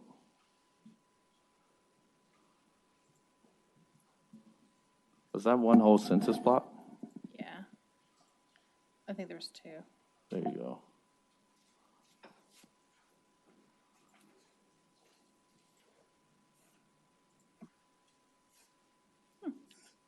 Interesting outline. 7's now up to 87.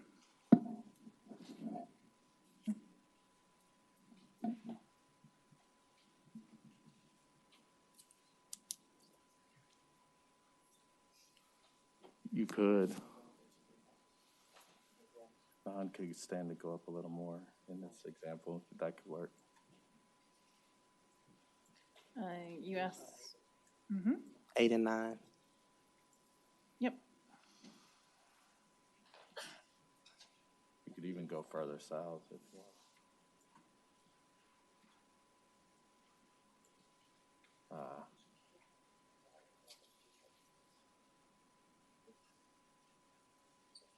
Chris is over by taking everything south of 287.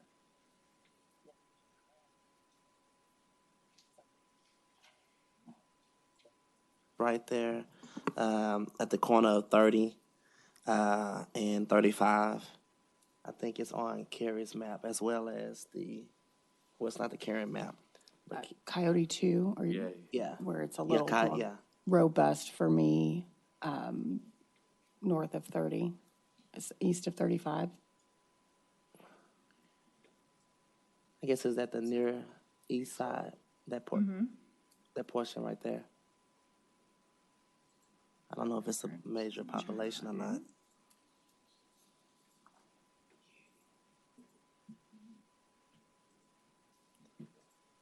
No, I just thought that small piece. I think we could go, instead of going down that direction, we could That's go too far. Go ahead. up. So go north or go across? No, we don't want to go any farther east. Okay. My suggestion is if you look at Carrie Moon version 2, you'll see in the northern portion of District 9, it kind of Lancaster north to 30, and then a little north to 121 is how that map is. And that encompassing that might solve the 8 and 5 overpopulation, instead of taking it farther south, or south and east, south of Lancaster and east. So, yep. So that's giving Following Riverside the river, over to probably. 9. So make sure I'm right. Coming across and then going down, and giving all of that to 9. Okay.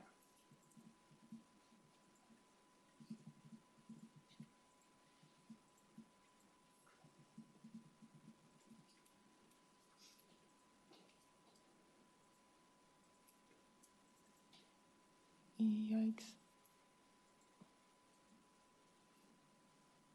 I might have done it. Yeah, that's United Riverside. Correct.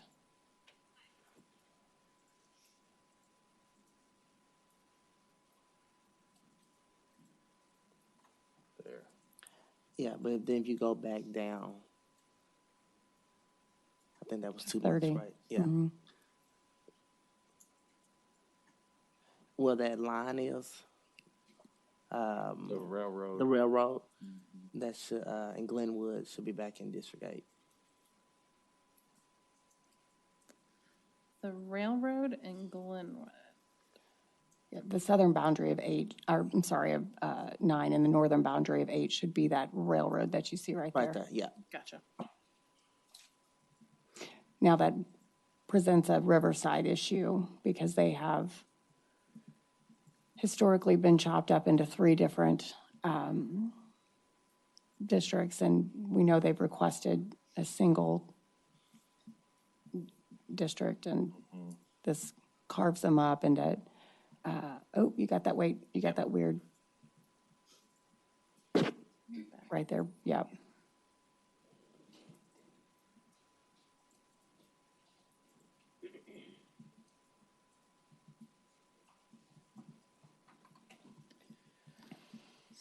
Yeah, that one little block on the east needs to be cleaned up. That still will split them up, Riverside up. It's still, well, in the north, it would gather some Riverside. If we dropped below.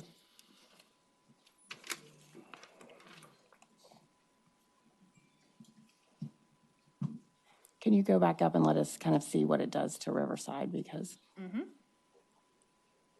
And so it splits United Riverside from historic Riverside, and forgive my ignorance on that portion of the Riverside community. Oakhurst, and then Carter Riverside. So I could take Oakhurst back in. And we could leave those 2 portions of Riverside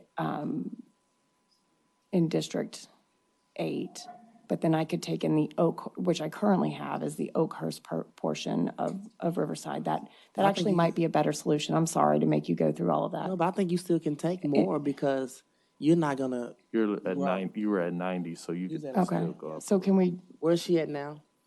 Or District 9, I'm sorry. Currently, District Another 9. alternative could be to put Oakhurst into 4, and then that way you'd have Oakhurst, Carter, Riverside, Yeah.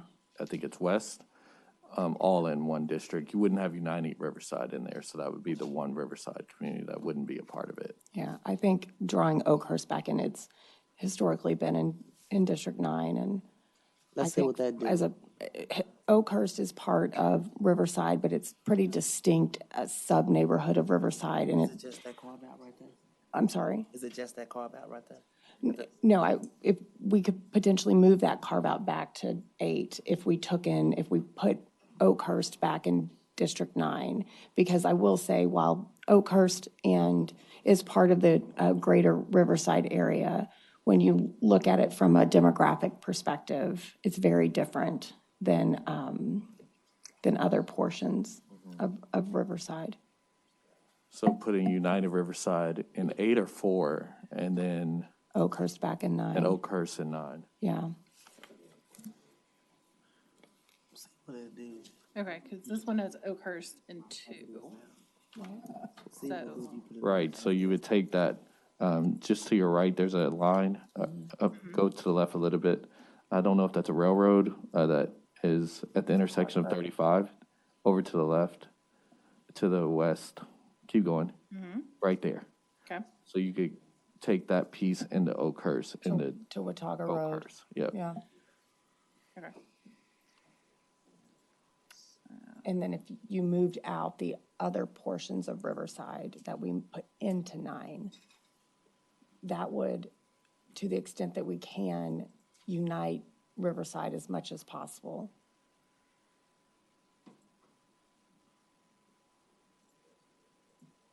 Which, practically speaking, could be difficult just because of the shape of what's considered Riverside. And then potentially what's left of Riverside, that's in 2, you could put it in 4 so that we're not splitting it across 4 districts. I think we put the cemetery in the district. That's a weird, just smooth that out for compactness and purposes. So move the I don't cemetery to think they vote often, so it shouldn't be an issue. Cemetery. I knew you were going to go there. Put it at 9. Put the cemetery It at 9. would be- Yeah, can you smooth that out? Put the cemetery at 9. They're great constituents. Never hear any complaints from them. Yeah.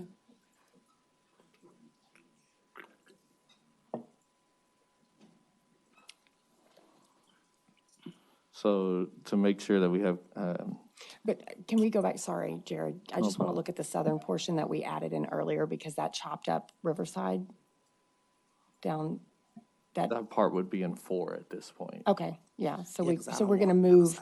Wait, That then we way need you'd to. have Carter Riverside, Riverside West. So then we need to and fix then that. United 'Cause Riverside. See how we.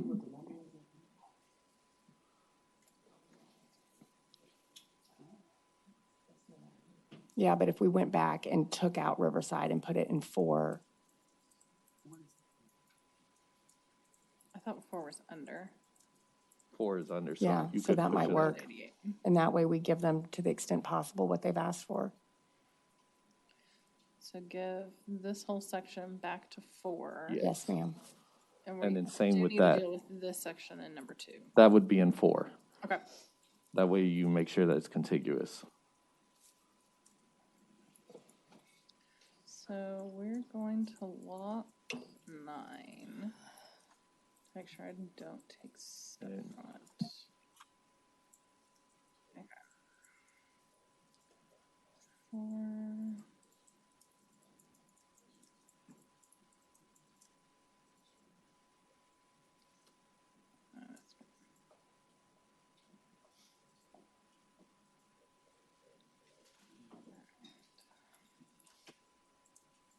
So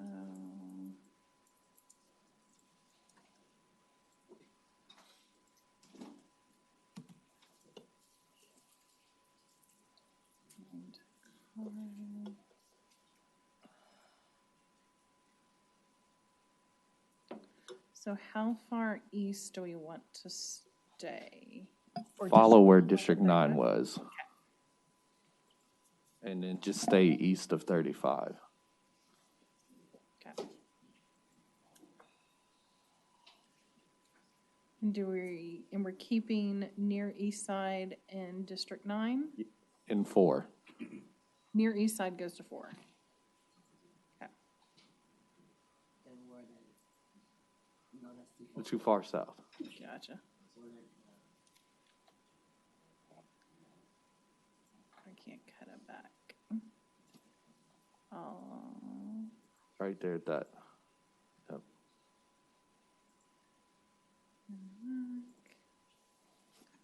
So let me give that back to 8. No, I went too far. I took a sliver from you.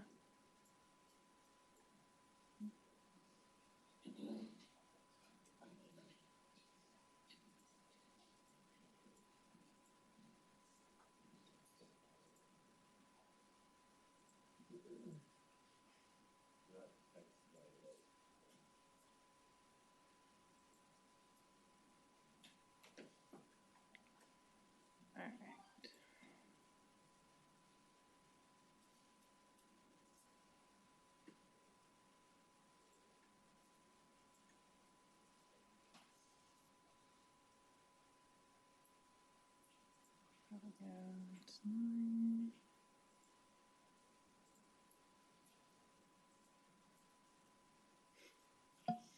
That's a weird perfect. cutout. Okay. So looking at our demographics. So now it's 6 and it's still a little bit of 8.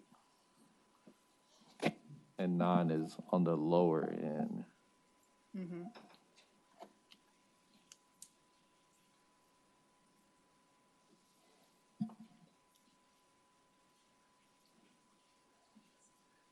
So we need to bring District 2 up.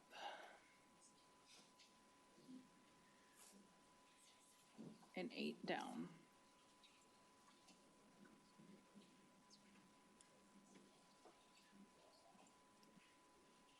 And we also haven't accounted for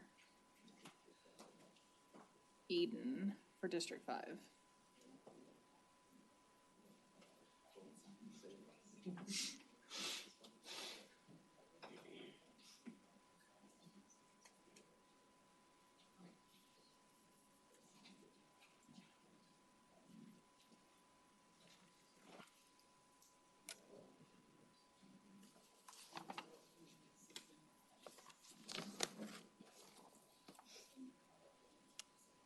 Does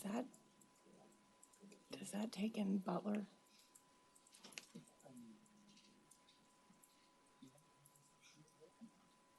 Butler?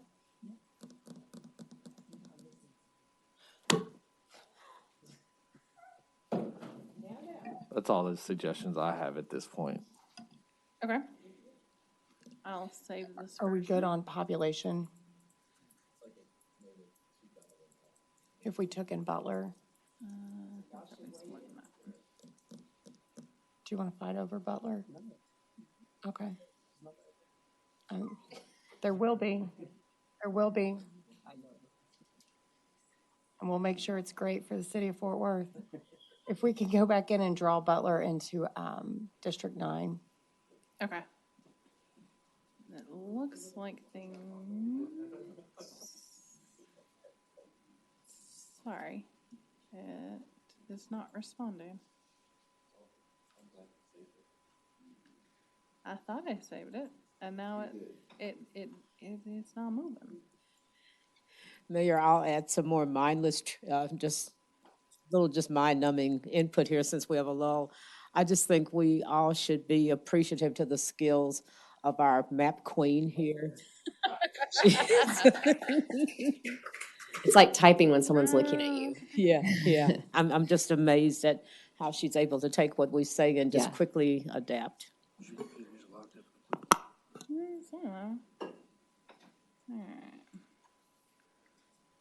Is there Chrome on here?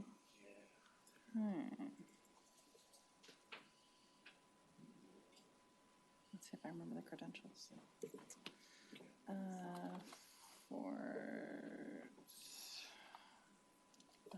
That's not the right URL. Where's your computer located? It's at the zipper. Yeah. Sorry about that. Because none of this is. Anything, huh?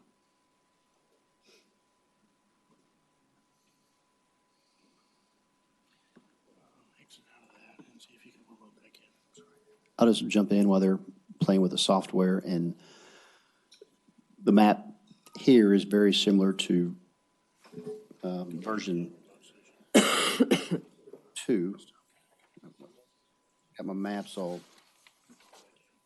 messed up now. And it lends to the conversations that I was, really District 2, may have Carlos to weigh in, is the larger. He's been quiet, but I mean, District 2 is getting impacted the most. It's not just Carlos, it's about the neighborhoods within District 2. And the sentiments that I mentioned were mostly the area south of 30, Carter Riverside, having more in line with the needs, whether it be zoning, whether it be education, whether it be infrastructure, in line with the neighborhoods west of 35 as opposed to the neighborhoods that are north of 820. And with the version 2 or Mr. Williams' plan to get the population, you have to bring in the Park Glen, Stone Glen, large neighborhoods that are 3,000 homes, HOA budgets of $3 million, Keller ISD, Eagle Mountain Saginaw ISD, different variables there than the version 1 Moon, which is Pecan. So those are the specific micro level concerns with the difference between Moon 1 Pecan and then Williams and then Moon 2.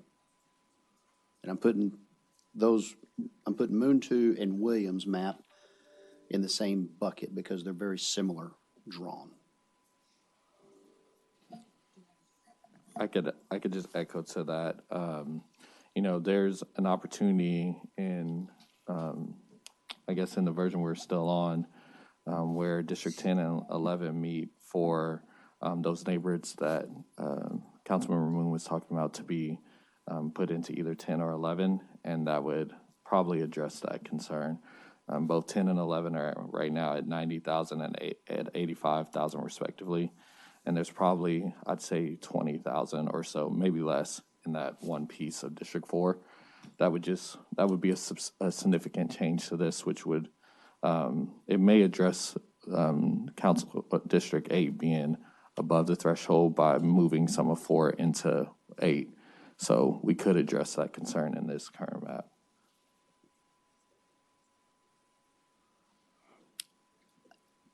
And I'm trying to play by the rules and stay within the population thresholds.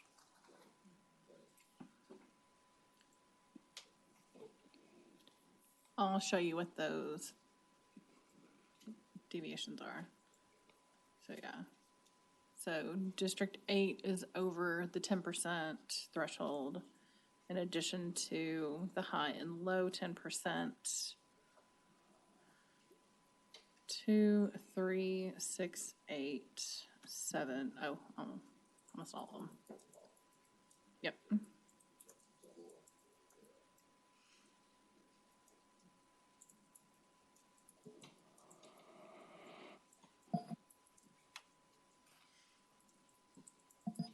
I can save y'all 8 hours of software time.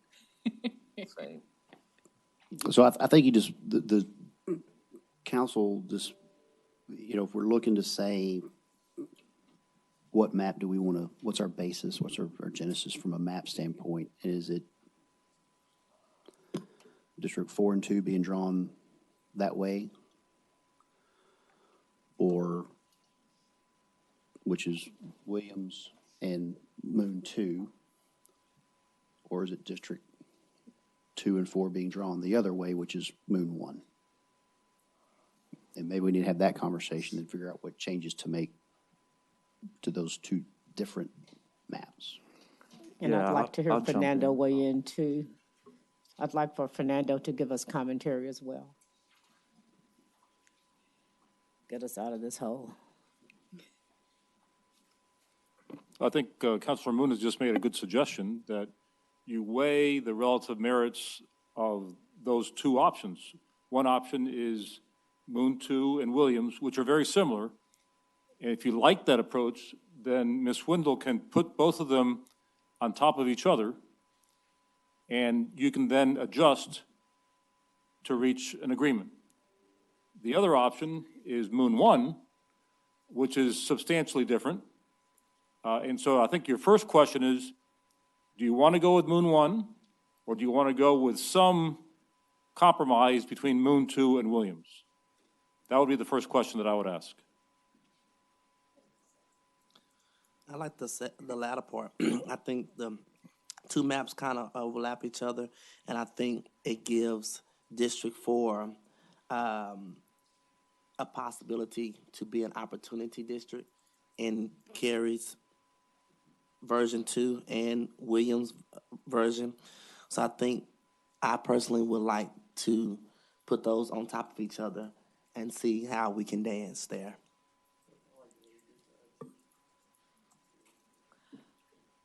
Carlos, I'm curious your perspective as our only Hispanic member of the council, the comparing those two maps. Is there anything there that sticks out to you in terms of the two options we're looking at? Not anything in particular, but I'll say that most of what I talked about with Carrie going into this meeting had been over map 1, right? Now, while that addresses some of the more immediate needs of District 2, it's fine, but again, I think that what needs to be addressed is there needs to be a second opportunity district, and sticking with the version of map 1, I'm not seeing that as being likely, okay? So I'm beginning to gravitate towards some version of the second maps, if you will, right? But I'm still not quite there, you know, with the boundaries. And I think, Go ahead. I was gonna, to Carlos' point, on Williams' map and Kerry's second map, it has you, it has 2 at 88%. And then on the map 1, it had you at 94, population. So I think it's room in both of these two maps to add a little bit more population to two to help address what you like in map 1. And that's another point too, and I had just mentioned this to Carrie earlier. In looking at population growths, right? Most of the growth for District 2 came from the north, right? Any version of the map that, where I have to lose population is going to be in the north, right? I mean, that's pretty much a foregone conclusion. But in removing that, what I'm trying to ascertain is what does that do for growth in District 2 going forward, right? And so to Chris's point about population, that becomes, I think, a future concern for me. Growth in terms of population or open land or and development? Not necessarily open land, because most of the open land in District 2 is north. So, I'm sorry, population, Jared, is what I'm talking about. That's what I was Yeah. just making sure. Yeah. Got you. I would tell you with the District 2 version 1, there's probably 40 acres of single-family homes being developed inside the loop, just in the old District 4, and more to come. What about considerations, this is probably more for Carrie and Leonard than anybody else, but up north, do any of these options better address the sprawl that y'all have had to deal with and kind of keeping North Fort Worth more consistent than others? Kind of open question there for everybody.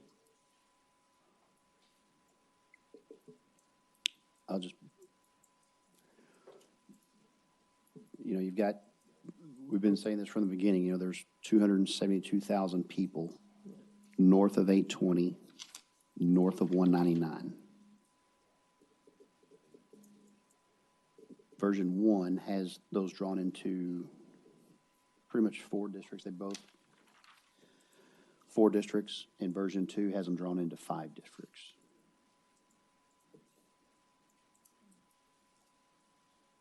And version 1 incorporates the ISD's boundaries. And of your top 5 ISDs, population-wise, in Fort Worth, 3 of them are north of the loop. Yeah. And from a road infrastructure standpoint,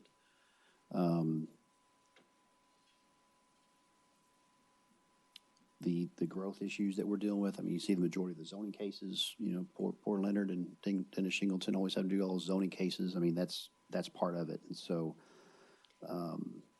I would think version 1 is going to better accommodate the personalities of the far north and the growth the variables that are coming there with that growth and everything that comes with that growth.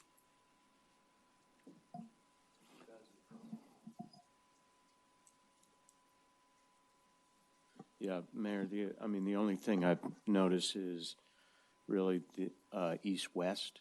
And in Carrie's version 1, you don't have that east-west, the districts around Hazlet up there. I don't know if that is consequential or not, but I kind of like having an east-west representation, certainly for the arterials that we need to focus on. The difference is really it's the ISD boundaries. That's it. And version 1 incorporates that, version 2 doesn't. No, I think that's important. The arterials?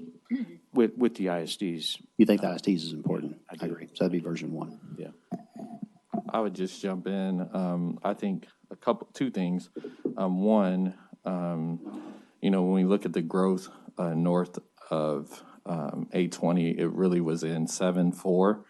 And I think there's only enough growth to probably justify 2 districts up north without getting into some of our other priorities with respect to representation. In the first map, it gives an opportunity for our future councils to reflect the growing diversity in our city. And then the other piece with the school districts, the school districts up north have alignment, but then when you look down south, they don't. So I think that's another kind of variance. It's going to be hard to make sure that the city of Fort Worth aligns to all school district boundaries. For example, in District 6, Crowley ISD isn't wholly contained in District 6 on map 1. In fact, it represents 3 school districts. And we could do that all across the map from District 5, District 8, and we know on the east side, right, our schools need a little bit more support and a little more alignment if we were going to go down that pattern. So District 8 represents Everman ISD, Burleson ISD, and the east side of Fort Worth ISD. So I don't know if map 1 necessarily creates the kind of overlap that we're looking for with ISDs in order to turn around student outcomes. So my observation is maybe a little bit different than Jared's, is a few things. One, the size of the school districts are so significant up north and continue to grow. So I do think there is a way to draw them into one district versus down south, like Everman, for instance, in comparison of size to Fort Worth ISD, they're going to get matched with somebody else. That's an observation I've had. The second thing, and that's why I asked the question earlier about census data in that presentation, I agree with you to a certain extent, Jared, but at the same time, when you looked at the diversity growth across the entire city up north even, we had some of our largest African-American growth populations in those 2 districts, which would be 10 and now 4. So for me, I kind of want to understand what the opportunity may be that we haven't traditionally had in North Fort Worth and will continue to with high growth. So That's a great question.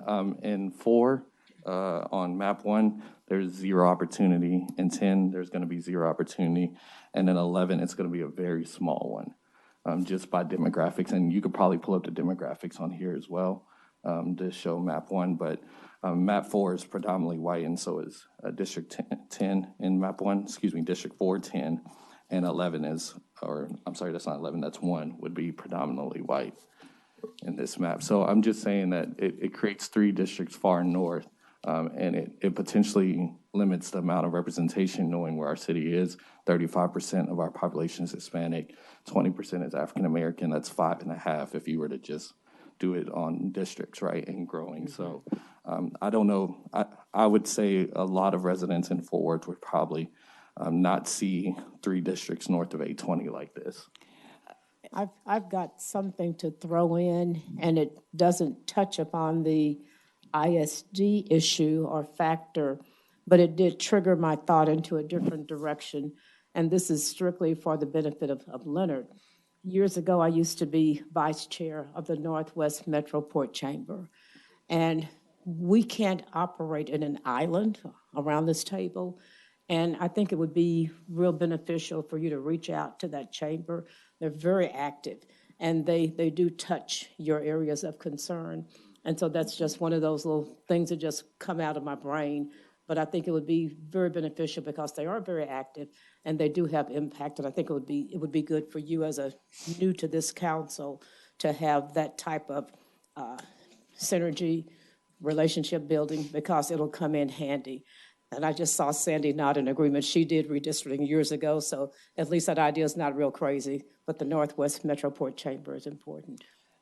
I'd like to, if I can, weigh in on the ISD issue. I understand my perspective might be different because I'm lucky and I deal with one ISD. And I know from a governance standpoint, it makes sense to have some cohesion as to the different partners that we have to work with. But I think in the priorities, keeping a school district all together, for me, seems lower than it does some other factors, just because while we work as great partners with our ISDs, it's limited in that, and I don't want to see us shaping a map around something that is limited in how we govern. If I could chime in just on comments over the last 2 things as it's tied ISDs. First, I want to talk about these 2 maps are both drawn, Moon 1 and Moon 2 are both heavily drawn towards ISDs, not just in the north, but also the south. And with Williams' map, we're over population on 6 districts. Having spent hours on this, I can save you 8 hours and tell you that you're going to wind up with something similar. Williams map will evolve to something similar to Moon 2 from a population standpoint. And when you do that, you're going to draw it similar to ISD boundaries, or obviously major arterials or communities of interest. So I feel like you're going to wind up getting closer and adhering to ISD boundaries than you think. I spoke towards the relevance of ISDs. I mean, just since I've been on council, there's a topic every week about ISDs. It can be mask ordinances. It can be how much we pay our crossing guards. It can be getting crosswalks staffed with crossing guards. It can be curtailing a dumpster being emptied at 5 a.m. in the morning. It can be coordinating a large soccer complex with the ISD. It can be after-school programs for affordable housing projects that come through. It can be summer programs. It can be reading programs with Read Fort Worth. There's just one topic after another that seems to come up every week that's relevant and tied a zoning case. You know, if we want to approve a zoning case and that abates taxes for our schools, that's a decision, that's a heavy weighted decision that is just another example of how many times the schools factor into city government. So I just want to add those two things. I think Fernando initial question about 25 minutes ago was, do we want to overlap Williams map and Moon 2 map to see where the comparison or the difference is? I think you made that request to go ahead and do I that. did make that I'd request, second but that. you second that? Yeah, All right, let's can go. we do? I fourth it. Can we do that, Fernando? Yes, sir. Yes, sir. All right. Michelle? Mayor, is that okay? Yeah. Okay. We're going to overlay Williams on Moon 2 Yes. to see where the differences are. So the differences are displayed with the hatch mark right here. Can you scroll out or zoom out? Sorry. Who's the hatch mark and who's, So the hatch is everything different between the two. okay. The quote, active plan is Williams, and the compared is Moon. Okay. So let me know how you want this layout. It's hard to see. I know. It's like, Zoom in. I know there's a lot to look at. So if you want to start with a section of town, we can go that way. If there's a particular district or area of town you want to begin with. Michelle, do you have consistent numbers for the district? So is District 11 the same as District 1? That's a very good question. If you renumber Moon District 1 to 11, then it may align more closely with Williams 1. And I can rename them for consistency. yeah, that would help because otherwise I'm real confused.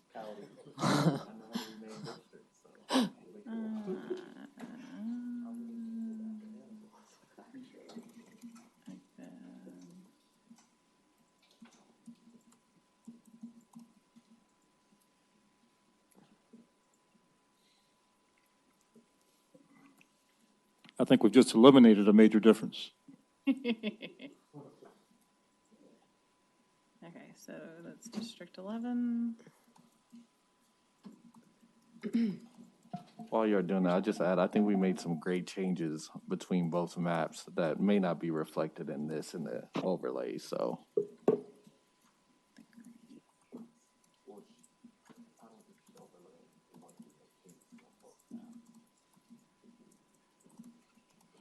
Are you overlaying the ones that we made changes to? Yes, Okay. yes. This is Williams Edit 1 that we made the adjustments. Great. And it's only showing the labels for Williams. It's not showing the labels for Moon. Just the outline for Moons. That's right.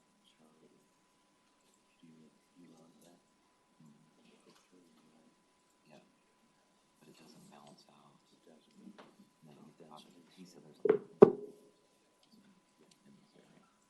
So I think it's more like.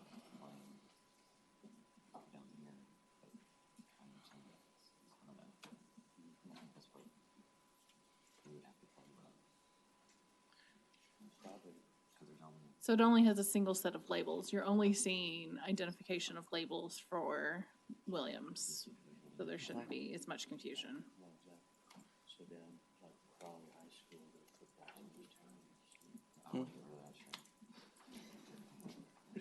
Have we changed Moon 1 to Moon 11? It won't show up on this version, but I can on his version, yes. So we're going to swap.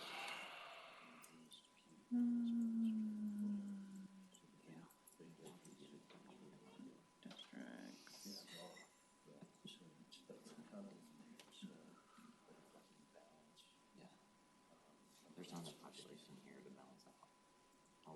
I'm not sure it's gonna let me do it on the fly, but I will make that adjustment for Tuesday.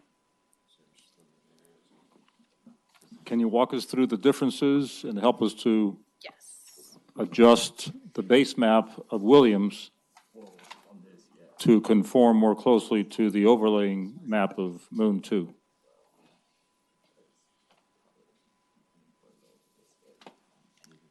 Yes, so looking at Williams, the hatch is the difference between Moon's map. And if we want to start at the north side of town, Or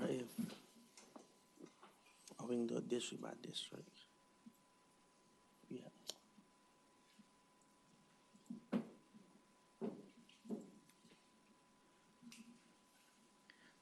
so they just completely intersect each other.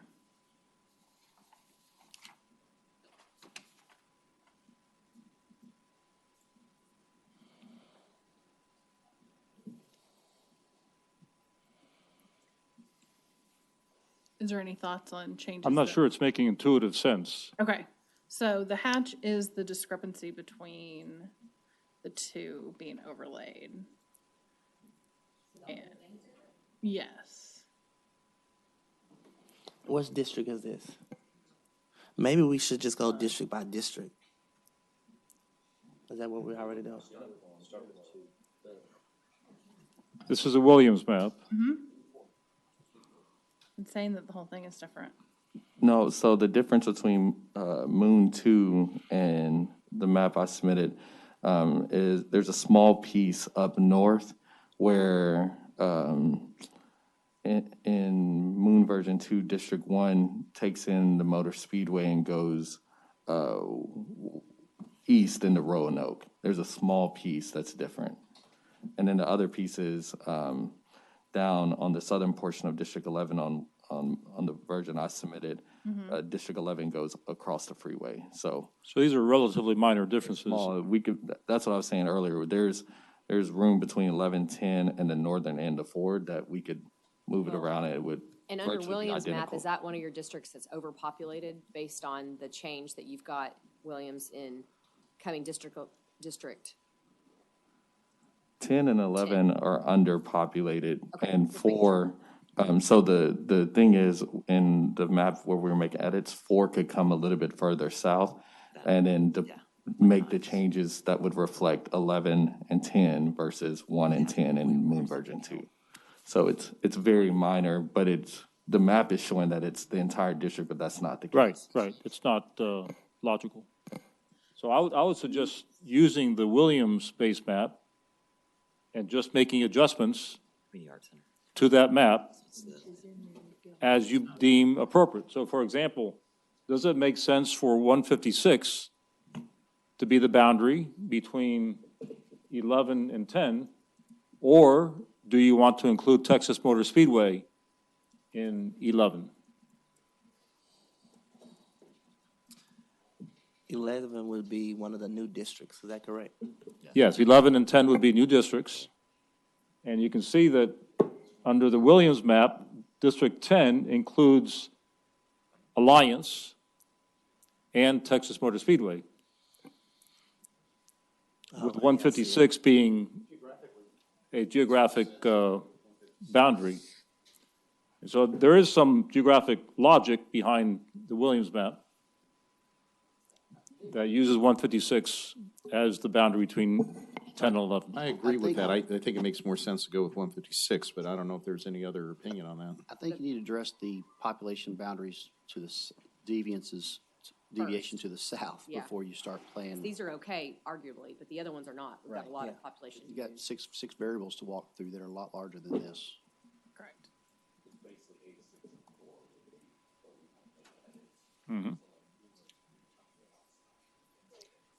Y'all, lunch is here also, if you wanted to go get lunch and bring it back in here and keep going. Can we take a recess to get lunch? Yeah, you can go get it and come back. Yeah. And real quick, just while she's doing that, Elizabeth, one more failing thought that's rushing through my head. Chris was talking about the District 4 with the Moon 2 versus, and the Williams map, and how you thought that might be an opportunity for, a minority person. What I want to remind you of is the history of that. And in 2012, they redrew District 4 as it is now, but very similar, though, that with well-established neighborhood associations inside the loop and very large HOAs outside the loop. And, I'm the only elected official north of 820 because I was president of an HOA that has 3,000 homeowners, have monthly meetings, well-attended meetings, budgets bigger than some cities in the Tarrant County. And so with this map, and I won 60-40, and the numbers just weren't there for Mr. Scarth. As great of a council member as he was, the numbers in his community were just small compared to the neighborhoods of the north. And so be careful, because with the District 4 version, you're going to wind up with a population that's bigger north of the loop or than inside the loop. It's close. And then also District 2, same thing. I mean, you've got extensive, Marine Creek. If you don't bring that in, that's something you could easily think through, and that be careful what you wish for, because you could wind up with districts that have a good-sized population outside the loop, and could easily, someone from a neighborhood association could run for that, or HOA, and wind up winning and representing people inside the loop. So just, the data is not what you're thinking. Each map shows here that, Moon 1 just doesn't give an opportunity at all. And so I just can't consciously accept that. And so I understand what you're saying, that possibility that Williams and your Moon 2 doesn't necessarily say it's 100% opportunity. But when you look at the numbers say it's a possibility. But at the end of the day, we're talking about elections. Whoever the best candidate is and run the hardest is going to win. And so, I'm not going to be running for somebody else, so I can't. I just want to tell you what the history was. That's fair enough. And somebody said it probably exactly the same thing you did in 2012, and it didn't pan out that way. Right.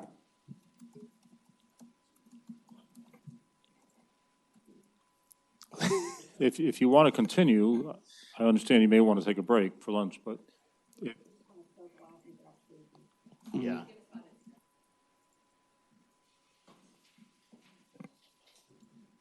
I think she said 5 minutes. Yeah. 5 minutes to grab food and come back in and work while they eat. As we're waiting on Kerry to finish his interview, I think Jared's grabbing his lunch.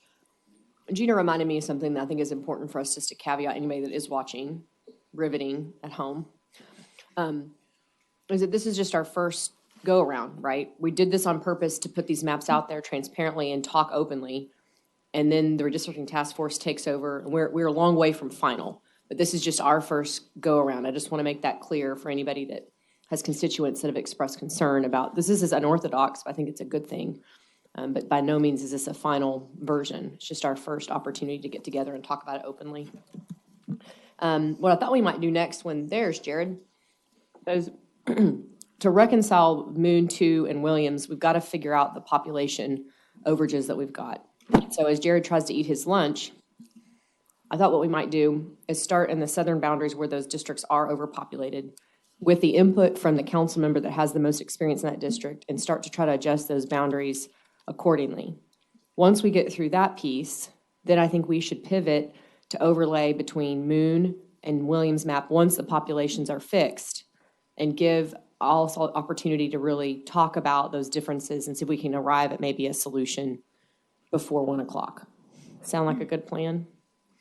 Okay, so with that, Fernando and Jared, y'all can take it away. I think, Mayor, that's a perfect description. I would defer to Councilmember Williams to lead us through the exercise of balancing the district populations. Absolutely. I think on the southeastern edge of District 6, there's a little bump out that goes into 8. You could probably move that into 8. It would push 8 up, but we have more room going north to work with. So I think that might be 2,000 people in that area. And stay true to the railroad boundary since that's a major right away there.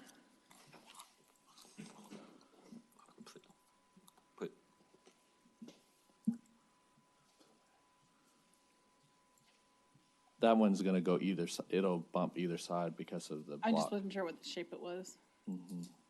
Okay. Now, what did that do to 6? New numbers are 6 is at 98. So that put it right on target. Now we have to shed probably 6 or 7 to 8, either to 5 or 4 or 9, depending on, or a combination of the 3, and that would probably put it back in line.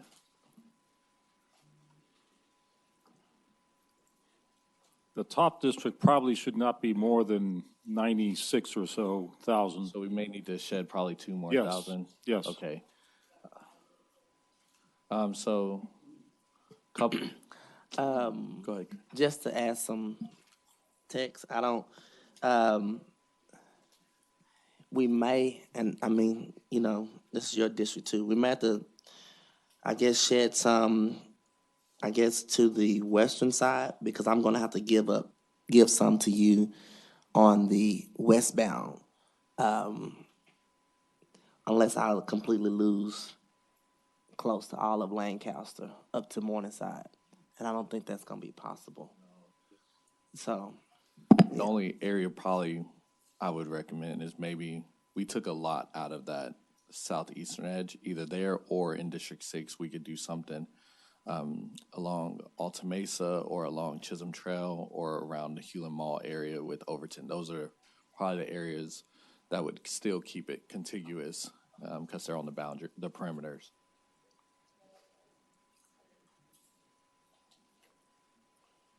So did you have a preference on where Is there a major thoroughfare in on the boundary of 5 and 8 that may be another natural boundary instead of 820, but doesn't take it quite as far as where we originally had it? I can't really tell. That's why I identified Miller. Yeah. Maybe either Miller or, what is that? Yeah, that's Miller. if you give that all to Gina from Miller to 820, or to District 5, I'm sorry. I don't know if that bumps 5 over, though. You could even do halfway of that. What's that road just east of Miller? The one that's parallel, that's Echo Heights, though. I mean, I think Miller would be a good segue, because we'll be able to, because we have Miller all the way to Lancaster. Right. Can we try that? Yeah. Yep. Yeah.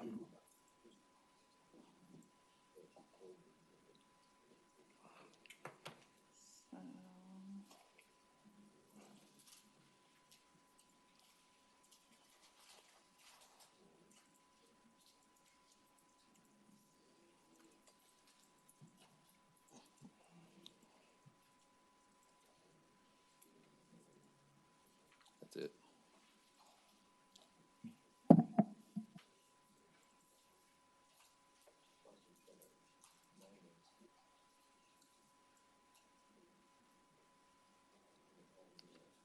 Yeah. So, new numbers for, So 5 is now over. so 5 goes up to 100. It's at 100,000, so we need to reduce it by about 4,000. And 8 still needs to drop down, Okay. because 8's at So 99. can we go, 8 is way over, and 6 is over. eastern? I mean, sorry, northern.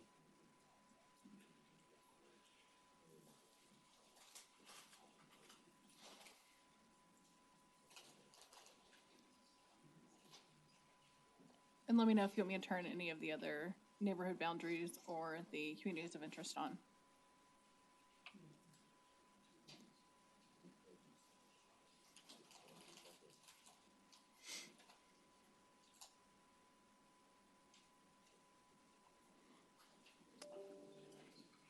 On this map, you're not giving, the Butler, right? I think, let's go back to where we're 30 and 35. Cause I think that's the piece we were supposed to carve back out for, 9. Oh, it's already in 4. Oh.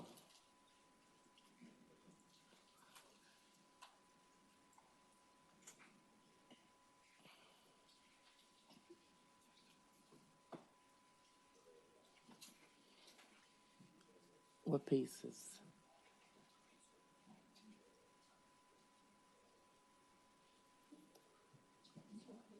Is that 287?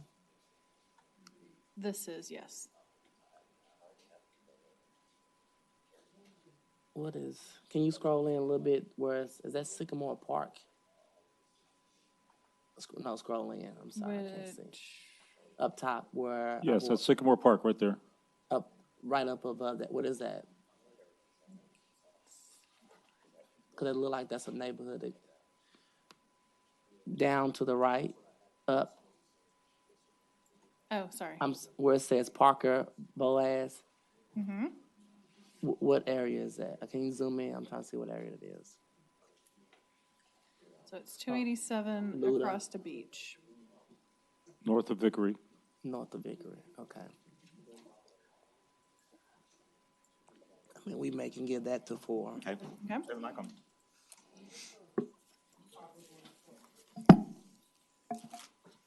So District 4 would go down to East Vickery. That's not bad. And then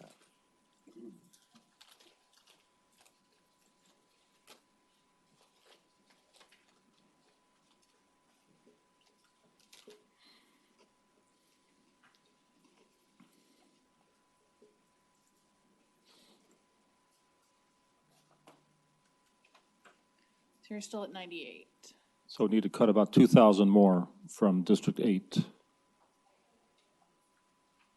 And where's District 4 at 95? We might be able to do it on, so one of the things I've been thinking about is in District 6, Hewlin Mall area, we might be able to move that into 3 so that I could take on more from 8, and maybe there is a population difference there.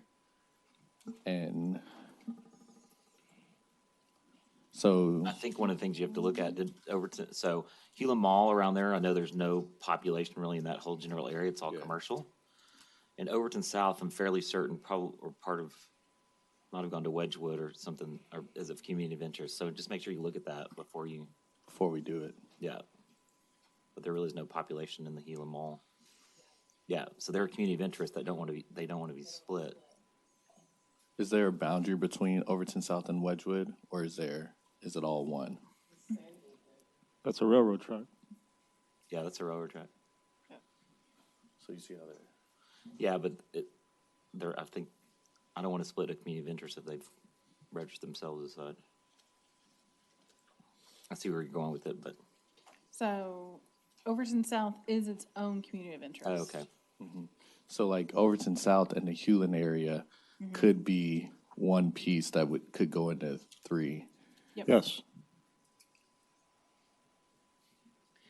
Do we want to split it? But again, I'll register on record, a priority for me is to get the population in Las Vegas Trail back under District 3. Right, in this map, it's Las Vegas Oh, it shows is? currently in Okay, 3. Yeah. okay, okay. But the deviation is not fixed. Can't, Right. it's not there yet.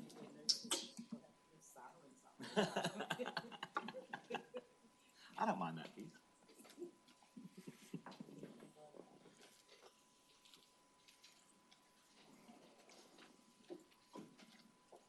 And then can you make that boundary Oakmont so that it's a major arterial?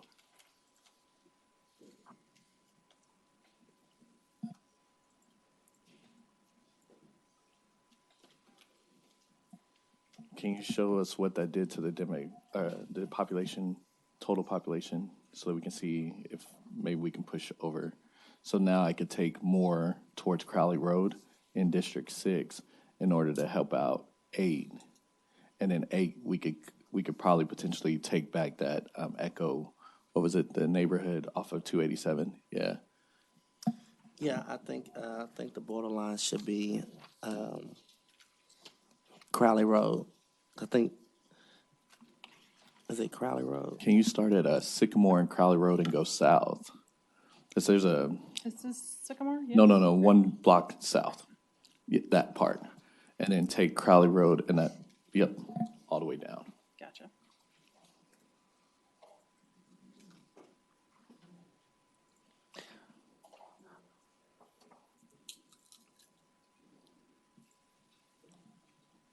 The block above it is Laurel Land, and that's a cemetery, so it may not have a large population. So I figure we start here just to see what that does to the numbers.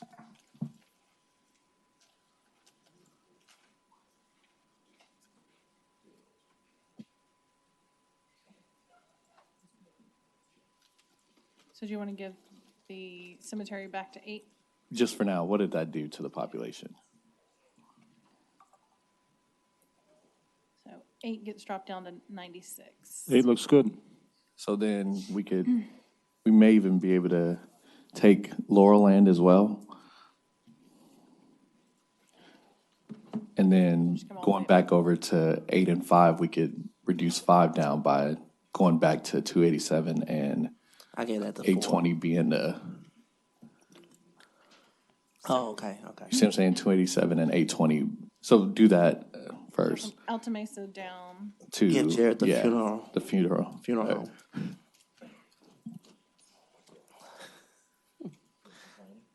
Yeah.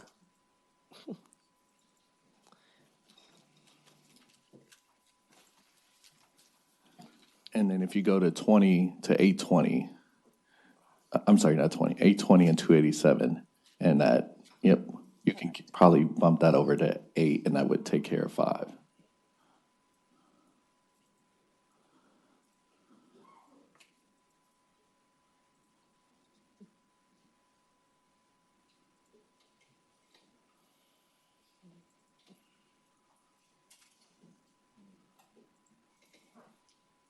And then what did that do to the population? Ooh. Can you undo that? That many people live there? I didn't know that. Wow. I think we can make the Can you difference for take 5. it? You see where that community of interest is? Can you go back to the map? Because 8 is at 96 right now. So you see that community of interest outline that it goes a little bit further over? Can you take the boundary there? What's the population right now in District 7? So Eco Heights, give that to 8.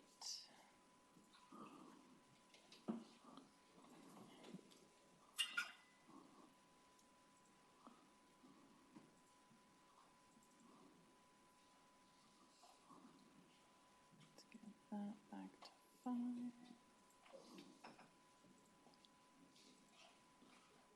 Those blocks are sometimes They're a shaped little weird. odd, but yeah. So 8 is at 99 and 5 And is at then 96. if we go to the northern boundary of 8 and 5, there may be, I don't know.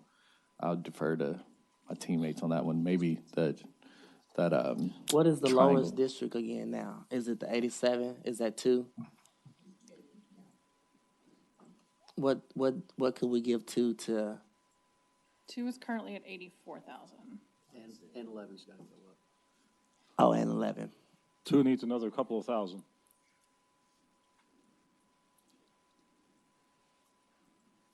It's a place where you see you can get a couple thousand, Carlos, Outside the loop. outside the loop. Carrie. It depends. If you're looking to add, is that what you're asking, Chris? Looking Yes, sir. to add? Right around. To me, the most, the logical place up there, in that area, can you zoom in on that a little? This side? Yeah, that would fix it. Okay. I don't know what, offhand, what are the population numbers here? 4,000. Okay. Do you want to see total or do you want to see any ethnic percentages? Well, total. Let's start with that. Let's see these things. Yes, we want We're to. trying to add about 2,000 population to District 2. Yes. Oh, you are? Yeah, we're trying to add something there. But District 11 was low, wasn't it? You have to go get it from the south. Yeah. Because then you start splitting that up, that's my concern. If there's about a total of 4,000, I only need to add 2. I'm not sure what a sensible dividing, boundary would be. So if we try and go up to Basswood, Yeah. The problem is you got to go south because you have to give more district to 11. 11 needs more also. You could go west. Marine Creek is, the way the lines are drawn, it needs to come over anyways because it was splitting the community of interest. The District 7's at its max at a minimum of 87,000. So Can we see the numbers again real quick? So we can see where we at. yes. You could get some from Marine Creek. The problem is, I think the further west you It comes go from here, District 7, which already at the minimum. population drops a little bit in density. So 10 has a few they could probably give to 11. If you start moving clockwise to grab space, you got to continue moving clockwise. So where You you can't go saying start? clockwise and then counterclockwise. You got to just. Where are you saying start, Carrie? So 4 is high, so 4 and 2, like we could look on the 4 and 2 boundaries to see if there's anything that could move over that would make that 2,000 difference. Yeah. It gets a little. It's too small. So 4 right now is at 95,000 and District 2 is at 84. So if you look at the boundary of 4 and 2, you could You probably, could shift 2,000 or 3,000 population, that would be good, between Okay. 4 and 2. Let's see. Because we have one total. Closer to 3, I would think. So if you can zoom out. Can you zoom out a little bit? Yes. Any place in particular or just straight out? So you thinking scroll for- down a little bit more, maybe. We're looking south, right now, or where are we looking? We're trying to take about 2,000 or 3,000 from 4. population from 4 and giving it to 2.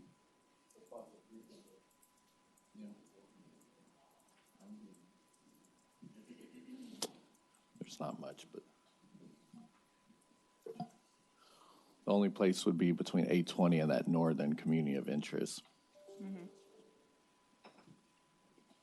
Where's the, Jay mentioned something right now. Where's the Fossil Creek area? Can we zoom out on that? Fossil Creek is up here. It's just north of 820.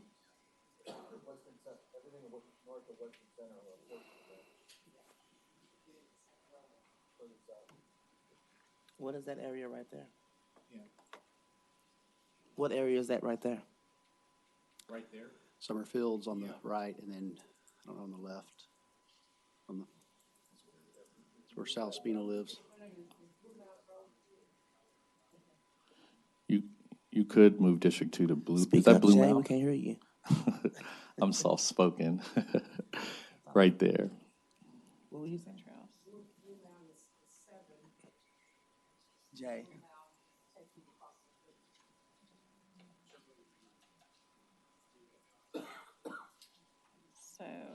taking from 11 across Basswood and down at 35? Okay.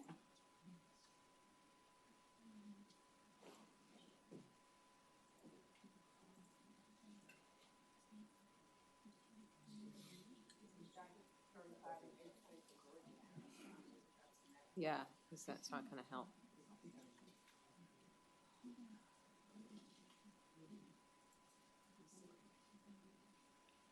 Let's go that back to 11. All right, so, 11 needs a lot more. yes. And 2 is up to 88.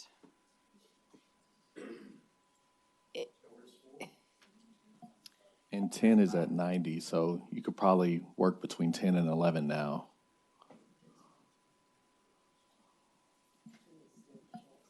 But we still got to fix We're 5 trying and to 4. do something by 1. Yeah. So, I can 8 is tell you still very high. We still have an hour left just to get to the numbers. so at this point, since you kind of got a split string look going, I'm kind of curious where we are now with Williams edits right now versus Moon 2. Don't overlay them, but maybe just do side by sides, Okay. and we can see what that looks like. Knowing we still got to keep tweaking, but We fixed the numbers, so the overlay makes more sense now. okay. We well, did, That sorry. could work then. All the numbers coincide. The numbers are consistent. District 1 in the moon map is now District 11. Yeah. So we're able to compare apples and apples.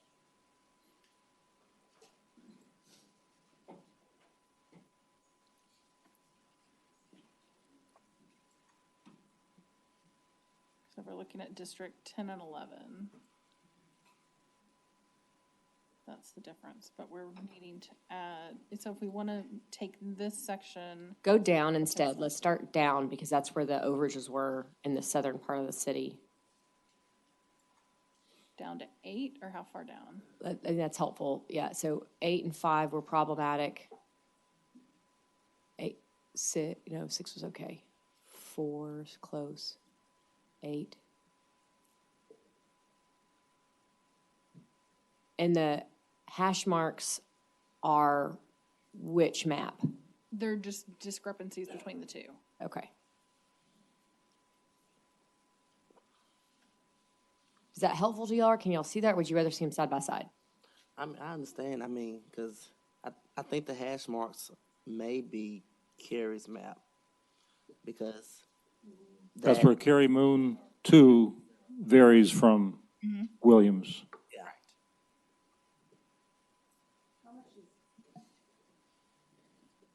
District 9 is good in this map, correct? District 9 is at 93,000. That's a good population. Okay. That's close to the average. So as I'm looking at the discrepancies between the two, and this might help, we've got the little arm out to the west and the thing up to the north. So to the extent moving those around would help even it out. I think to the west makes more sense for me. That arm right there. But again, Keeping that, saying District 9? no, I could shed it. Get rid of it. Yeah, and we could move around 3. In other words, you like Moon's version better because his has no left wing and yours and Williams does. Of course, Moon's has no left wing. I gave a soft. I think it could go. I think it could go. I mean, it could go to 7, and that would help with 7's under population, correct?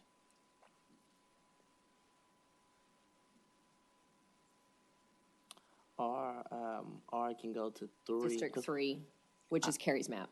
Oh, yep. Right, it can go to District 3, and then That makes Hewlin a clear line, right? Is that Hewlin? No, That would make Hewlin the it's boundary. University. University. It's University. University I can go to 7. East. I don't know. So do you want to go to 7 or do you want to go to 3? Can you just back out of the map 1 second? I just want to check something that Back up, Mark. Because is that still showing the over, is, Well, that's Those are the overages from Williams' current edits. no, I'm just On the left. looking, does 3 go up to 30 right there? Yes. Okay. And I'm in District 3 is 93. I'm happy to take that little part if it helps the population shift. I just don't know how many. I will just say from a governance standpoint, I love those neighborhoods, but they do feel distinctly different from the other neighborhoods Sure. in District 9. So just as Well, far as yeah. concerns and development. Sunset Heights and Alamo Heights. Yes, sir. And some of those where it's close to Como too, that bleed up, there's some synergies there going around the lake Yes. and everything too. Okay, so from University West, we're giving that to District 3. Okay.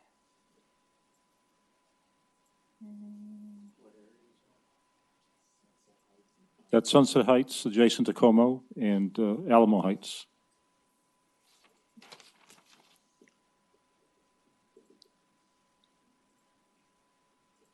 That pushes District 3 over the maximum.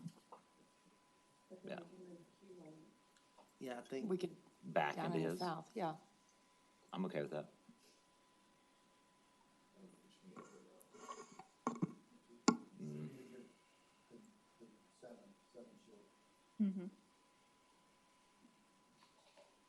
So you mentioned Hewlin. Well, you can't give Hewlin to 6 because it's going to push 6 above. That's already apparently. Las Vegas Trail is good. or maybe we District give 3. it to District 7 then.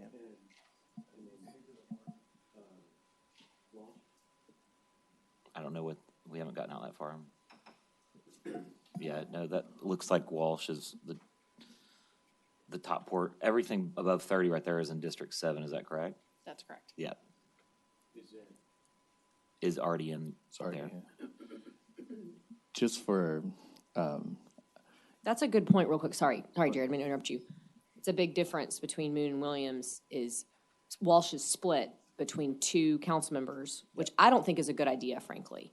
I'll just be on the record. I'm not the council member you are, Crane. I don't know what that would look like, but I think having 2 people trying to represent a commercial and residential in Walsh as the growth gets out there could be problematic.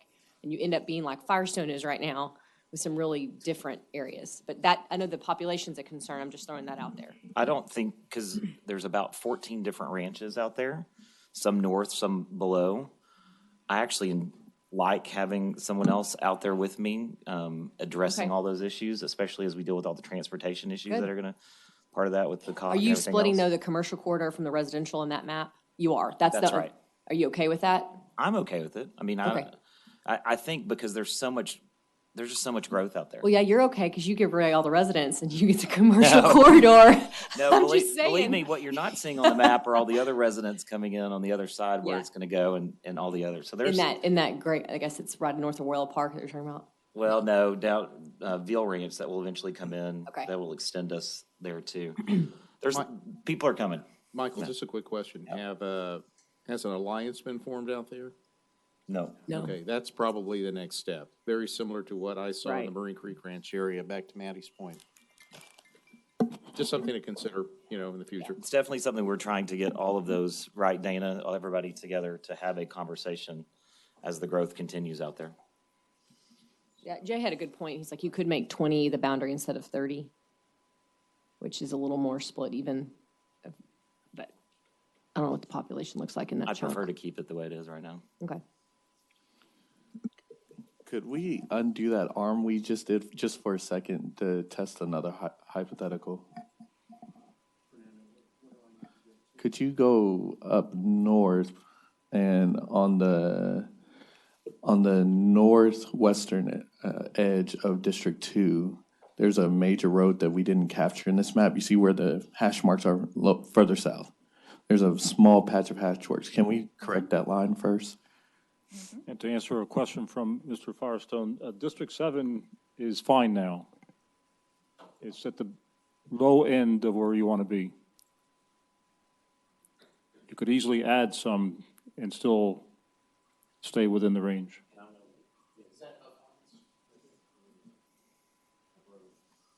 Great. Great. And just took then, it back just a little bit by Do you 1,000, want the one? but back over on Blue Mound now, could we reduce that some to get 11 back up, to the, let's see here, to the east of District 2 on 35, you see how we made that change there? Could we bring that down a little bit?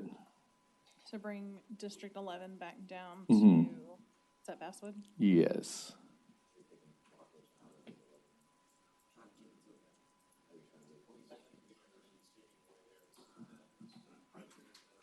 Yes, and then maybe just to that road there and come up. No, go north.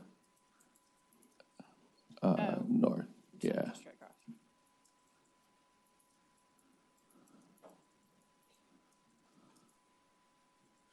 So give that back to 2. And then can you go to the eastern, yep, and then scroll over to the right and go north. A little further north. So that hatch mark right there, could you add that into 11 to the right of that?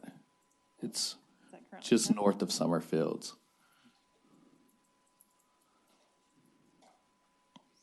So. Where this do you is want the all- boundary to be, Jared? So you see how it's in 4 right now? Could you put it in 11 where that boundary where 4 is? So take Summerfields and put it in. Yeah, 11. not Summerfields, just the neighborhood north of Summerfields, the hash mark. That's up. Okay. Is that a community of interest behind it, or is it just empty? It's just empty.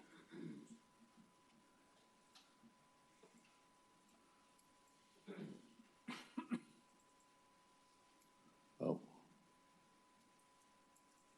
It's still too short. It's about 3,000 short now. And 10 has 90,000, so you may be able to go up north a little bit more with that change. But I'm not sure how far. Yeah, That's a so you lot get of the heritage population area there. and then it Yeah. becomes, yeah.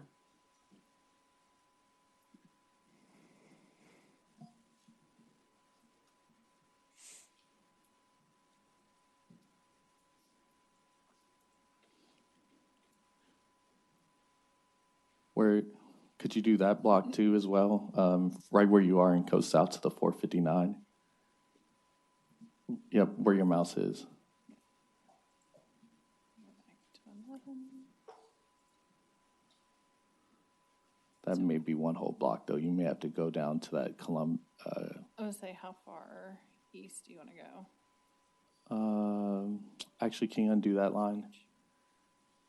Can you start at Golden Triangle and go 1 block to the east and then down to Sunset Hills? So come over. No. You pass that street right there. Go straight down. I think there's an actual street there. It might be I don't know what that is. I think it's an apartment complex. Oh, I don't know if that's. there's like a square there. I'm not sure if that's a road or what is that. I think it's a neighborhood. Because there's a neighborhood association here, Crawford Farms.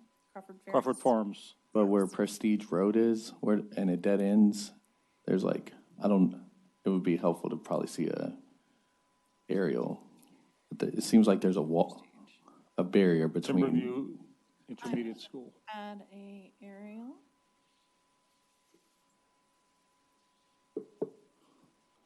So right there, where that high school is. Mm-hmm.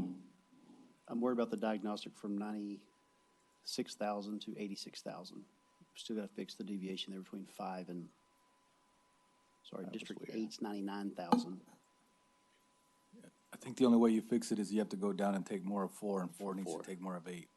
You have to go, as Carrie said. That's right. Yeah, we could try it that way. You can disregard that change. You could go down where 4, 10, and 11 meet and do something with that block.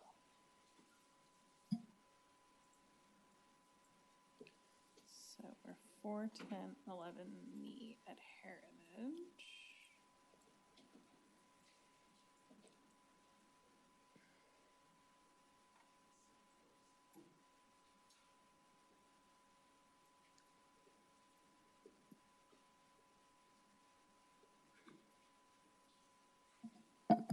Can you zoom out just a touch?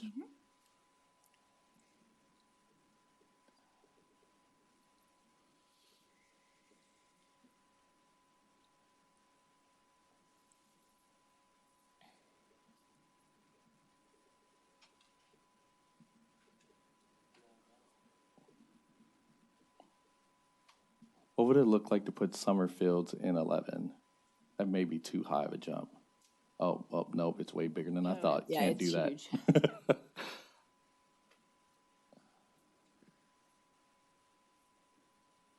Can you zoom out one more bit? And also, you may have District 4 to the left over there that's counting some population.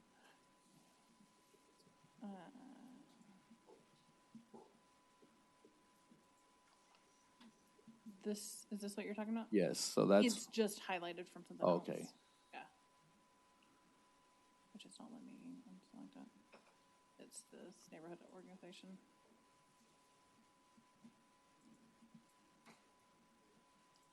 Fernando, how far are we off on the low end? 3,000 with this? Depends on the high end. For District 11, we're low by about 3,000. And then on 8, we're high by how many? District 8, we're high by about 3,000. Yeah. So 4 probably would have to gain 3,000 from 8 and then give up 3,000 to 11. Yes, that's one way to do it.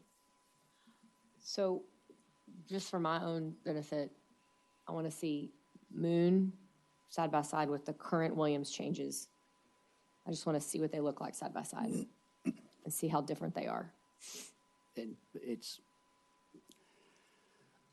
I like trying to change direction here, but on Williams, it's hard to make that comparison because there's still another 45 to an hour's worth of minutes of software that needs to be done to get the deviations, population deviations corrected before you have a true comparison. That's what I said 30 minutes ago. Do you mean align base maps? We'll go ahead and turn on imagery. All right. So I can pop these out.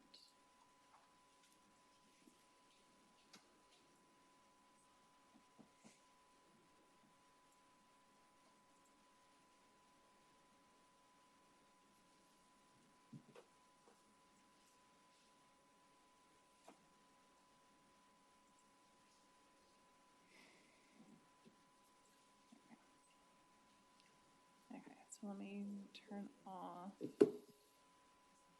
differences. I'm going to turn the other data off for you.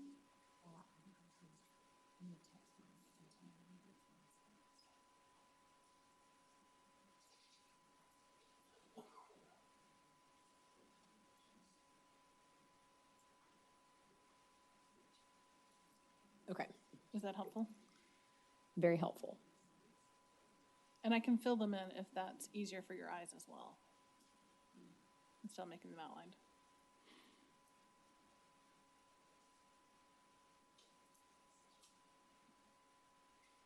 Just one more question. That highlight that's yellow, that's, It was identified something. I can Oh. take it out. Let me identify place. No,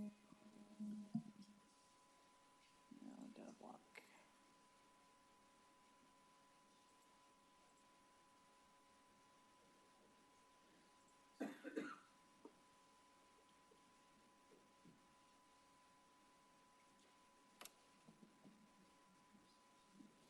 so between the map on the left and the map on the right, District 4 comes down a little bit further south, which may get us that 3,000 difference. We would just have to give some up north to 11 in order to meet the lower end of the 3,000 difference. And yeah, but I'm just throwing this out there. I mean, and everybody needs to react to their own districts. If Carrie, that version is done and we reconciled a lot of the changes and it's much, now Williams and Moon's maps are similar, are we going through an exercise in futility or do we want to keep going? Everybody would have to react to each map. So Jared would have to say, these are aspects about 6 that I'm concerned about. Elizabeth would have to do the same thing. Mayor, I'd just like to reiterate what you stated earlier. I think this sausage making is good because it shows the public that we are being good stewards of this duty that we have. But I'm concerned that the viewing public may take it to, I don't want them to think that we're not waiting for their input and we don't want to see because we've spent so much time on what we've created. The public has to know that we do care about what their way in is going to be. And I don't think we're going to achieve perfection here, but, we're taking it to such a degree. If I was just Jane Q. Public looking at home, I would get the impression they're going to do it right now. And so I'm concerned about that. What I hope is that when we come back and we meet at Rockwood, we can kind of take some time to absorb what we've done here today, but just remember that, the public is watching, as they should be, and they're not too excited about our role anyway, and this is our role, but it's just important to me that we be mindful of the perception that the public has of this sausage making today. I commend my peers for taking a look at these maps. I consider myself rather lucky because in my district, I'm home to the corporate headquarters of Bell Helicopter, American Airlines, part of DFW. They can't mess with 5. And so, but not everybody has that kind of posture, but just remember the public is watching. And they have to know that we are waiting with just as much anticipation as we're showing here. That same level of anticipation has to be shared on the public's input. And that's all I would add. If I could add to that, I think that's a good point to expand on, in that we want the public to be mindful of what our step is right now. We are working as a group in a transparent and public setting, so y'all can see the sausage being made, the map being made, that we will present to the task force As an option. and open for public critique and Yes. scrutiny. And so I think that's a good process that we've adopted. Yeah. And I just want to say too, adding to that, for making comments really quickly, that we've talked about and been committed to having a fair, open, and transparent process. And I think this is what this is. I'm proud of, I've said this a lot of times, I'm proud of what this council looks like right now. I know we have a lot of work to do, but I'm proud of what it looks like now, and still looking at ways we might be able to identify more minority opportunity districts, so this council continues to grow and look more like the city of Fort Worth does. I will say I like this process too, as I was saying to a friend over here, that giving us the ability to sort of make these little fine suggestions right now. We've knocked doors. We've been out in our neighborhoods. We've talked to people, attended neighborhood meetings. So these fine little things that we can draw and say, I know that that's what that district is like, or what they want, or who they identify with, I think is an important process that no one looking at this as an academician Would can do. be able to see. They would not be able to see it, because we've done it, knocked doors, burned out soul and rubber, running around all the neighborhoods, as we all have, right? But I also think, as we're moving this as part of this conversation, I'm going to say this again and again and again, we've got to get to the conversation too about turning out the vote. It's great that we do this and draw these lines and do this piece, but also we have to have an equal emphasis on turning out the vote in our elections again and again and again. That's what's going to change these numbers and move the needle. So I'm going to say that again and again, that I hope we look at this, and this isn't something we'd start doing at the end of this map drawing process. It's something we do as part of the overall process. Thanks. Michael, I'm really glad you said that, because it's something that I wanted to bring up at the end of this meeting. We've all sat in council and we've heard people's concerns about why we should or shouldn't be drawing these maps. I think there's been a push for people to have this be a purely academic exercise, one in which you simply look at, numbers, amorphous numbers on a piece of paper. And there is an inherently political process in redrawing these maps. I hope what people who are either watching live or will tune in later see in this process is that, as the representatives of those districts, we know those districts, and we know which neighborhoods gel with their neighbors and which think differently. And that's something that a software system will never be able to give you. And so I'm proud also of the process that we're taking today. And I hope they have heard us over and over again talk about, well, what does that do to the minority opportunity districts? What does that do to our neighborhoods that are cohesive? Where should we draw those dividing lines? Which is why I think this process that we have laid out is is really one of the best that we could have done for the city, for transparency and for our future. And so I really appreciate all of my colleagues sitting here and going through this exercise and being willing to listen and to make this as public and transparent as process. So thank you all so much. Did you have something to say, Sarah? Yeah, I was just going to ask if it's the council's prerogative to come back and continue working on these maps, or are you ready to submit? If you are, we need to schedule another public meeting because all discussions about drawing maps have to be in public. So, With 10 days' notice. with 10 days' notice, so. What'd you say? Sorry, Carrie. 10 days' notice of any map drawing session. How does this fit in with the meeting next Tuesday that we're already doing with the Redistricting Task Force? How does this process? I'll defer to Fernando, but I didn't think that was a map drawing meeting. Not next Tuesday, no. No, next Tuesday, you're going to be discussing procedures with the incoming and outgoing redistricting task force. Procedures as far as when public meetings will be held and all that part of the Yes. process? Okay. Yes. You'll also be reviewing criteria to be sure that the council is in tune with the task force.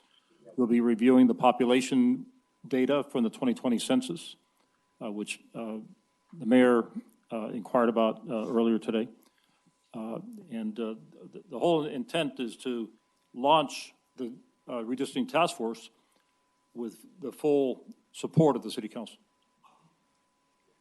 And so your own procedures, which you adopted on Tuesday of this week, contemplate that you will submit a map, not two maps, but a map to the redistricting task force. So it may be in order, unless you choose to deviate from your own procedure, for you to select either Moon 2 on the left or Williams on the right as the draft map, realizing that neither one of these maps has any official standing other than being a piece that you submit for consideration among many other maps.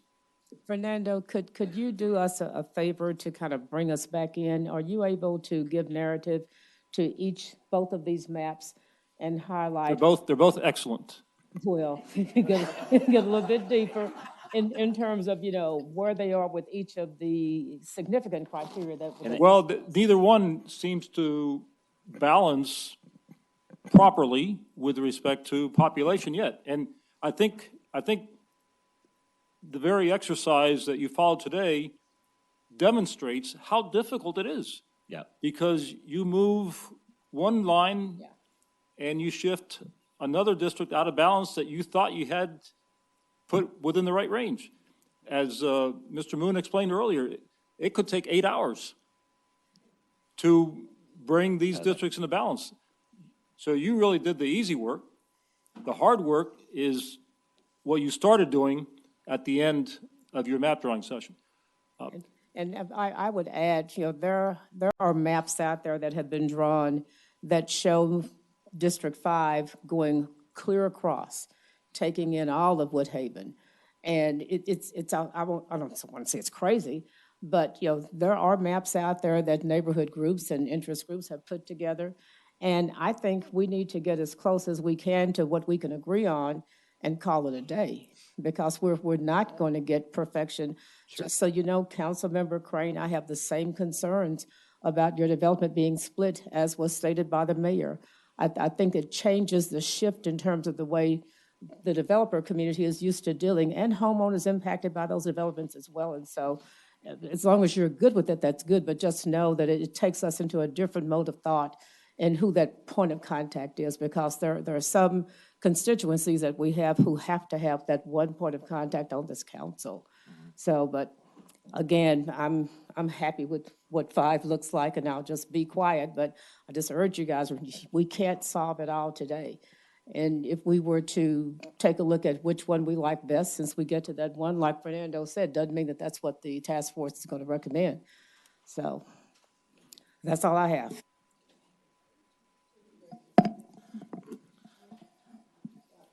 I don't know if I'm ready to I don't select want to today. submit a map that's not compliant with the. Agreed. So I think we keep working on it.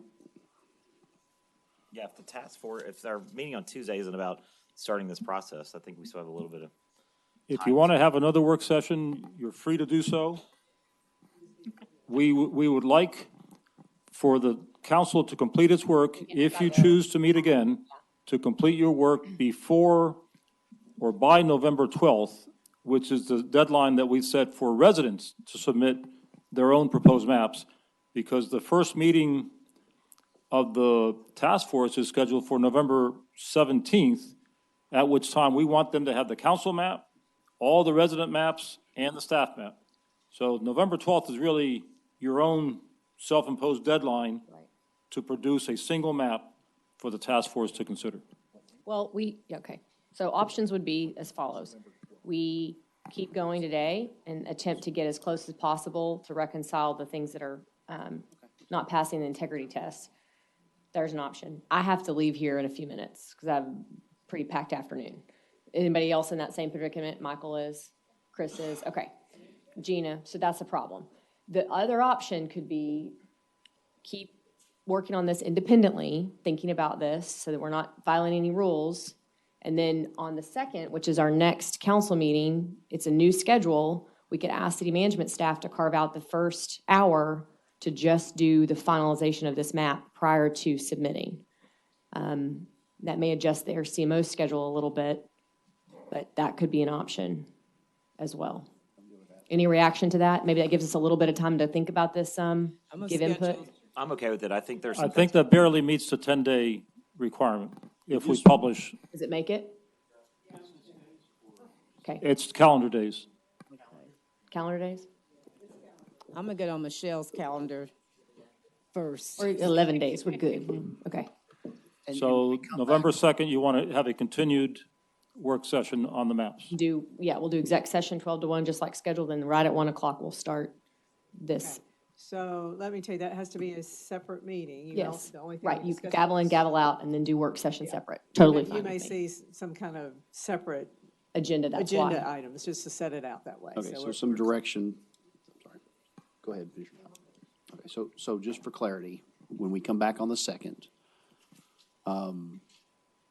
I hope that we need to be working with maps that meet the diagnostics. But my question is, how are we weighting if our ceiling is 96,000 and we have a map that's 97,000? Is that acceptable?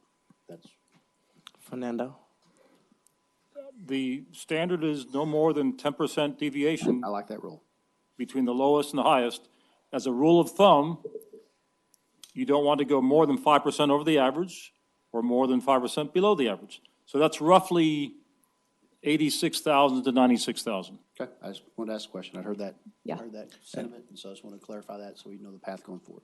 And just for the last adjusted Williams map, the issue was really between 5 being too large, right? It was 5? 8. Oh, think it 8 was being 8. too large. 4 being correct, but then, Let me double check that this is the right. there's really play within those 3 areas. Yeah. Those 3 districts that needed to have the. Yeah, so I think a lot of edits we made were really strong in all of the priorities that we set, with the exception of that variance. It's about a 3,000 resident difference. So I can go back with these edits and try to get some that Right, 10. honors that. 10, 4, and 8 are where those changes need to occur. So Sarah just made a good suggestion. Let's have Michelle, if you don't mind, send us both maps independently so each council member has them. Any considerations or edits or thoughts you have, send them to her so that she can make those edits and be prepared for the 2nd. And that way we're not communicating separately. We've given the expert the opportunity to kind of reconcile some of this. And that can be some comments. That Michelle, you want to be, like Michelle Goods making an exception there. Does that sound like a good game plan to y'all? Mayor, that's why I put dibs on Michelle immediately. I know, right? Yeah. Sincere it. thanks you for today. You've been awesome. You're Yes. welcome. And I do have a staff that can assist as well. So Okay. It's not just me. Okay, that's great. Does that sound good, council? We feel okay with that? Okay, I'm going to gavel us out. Thank you all very much. Thank you. Meeting adjourned.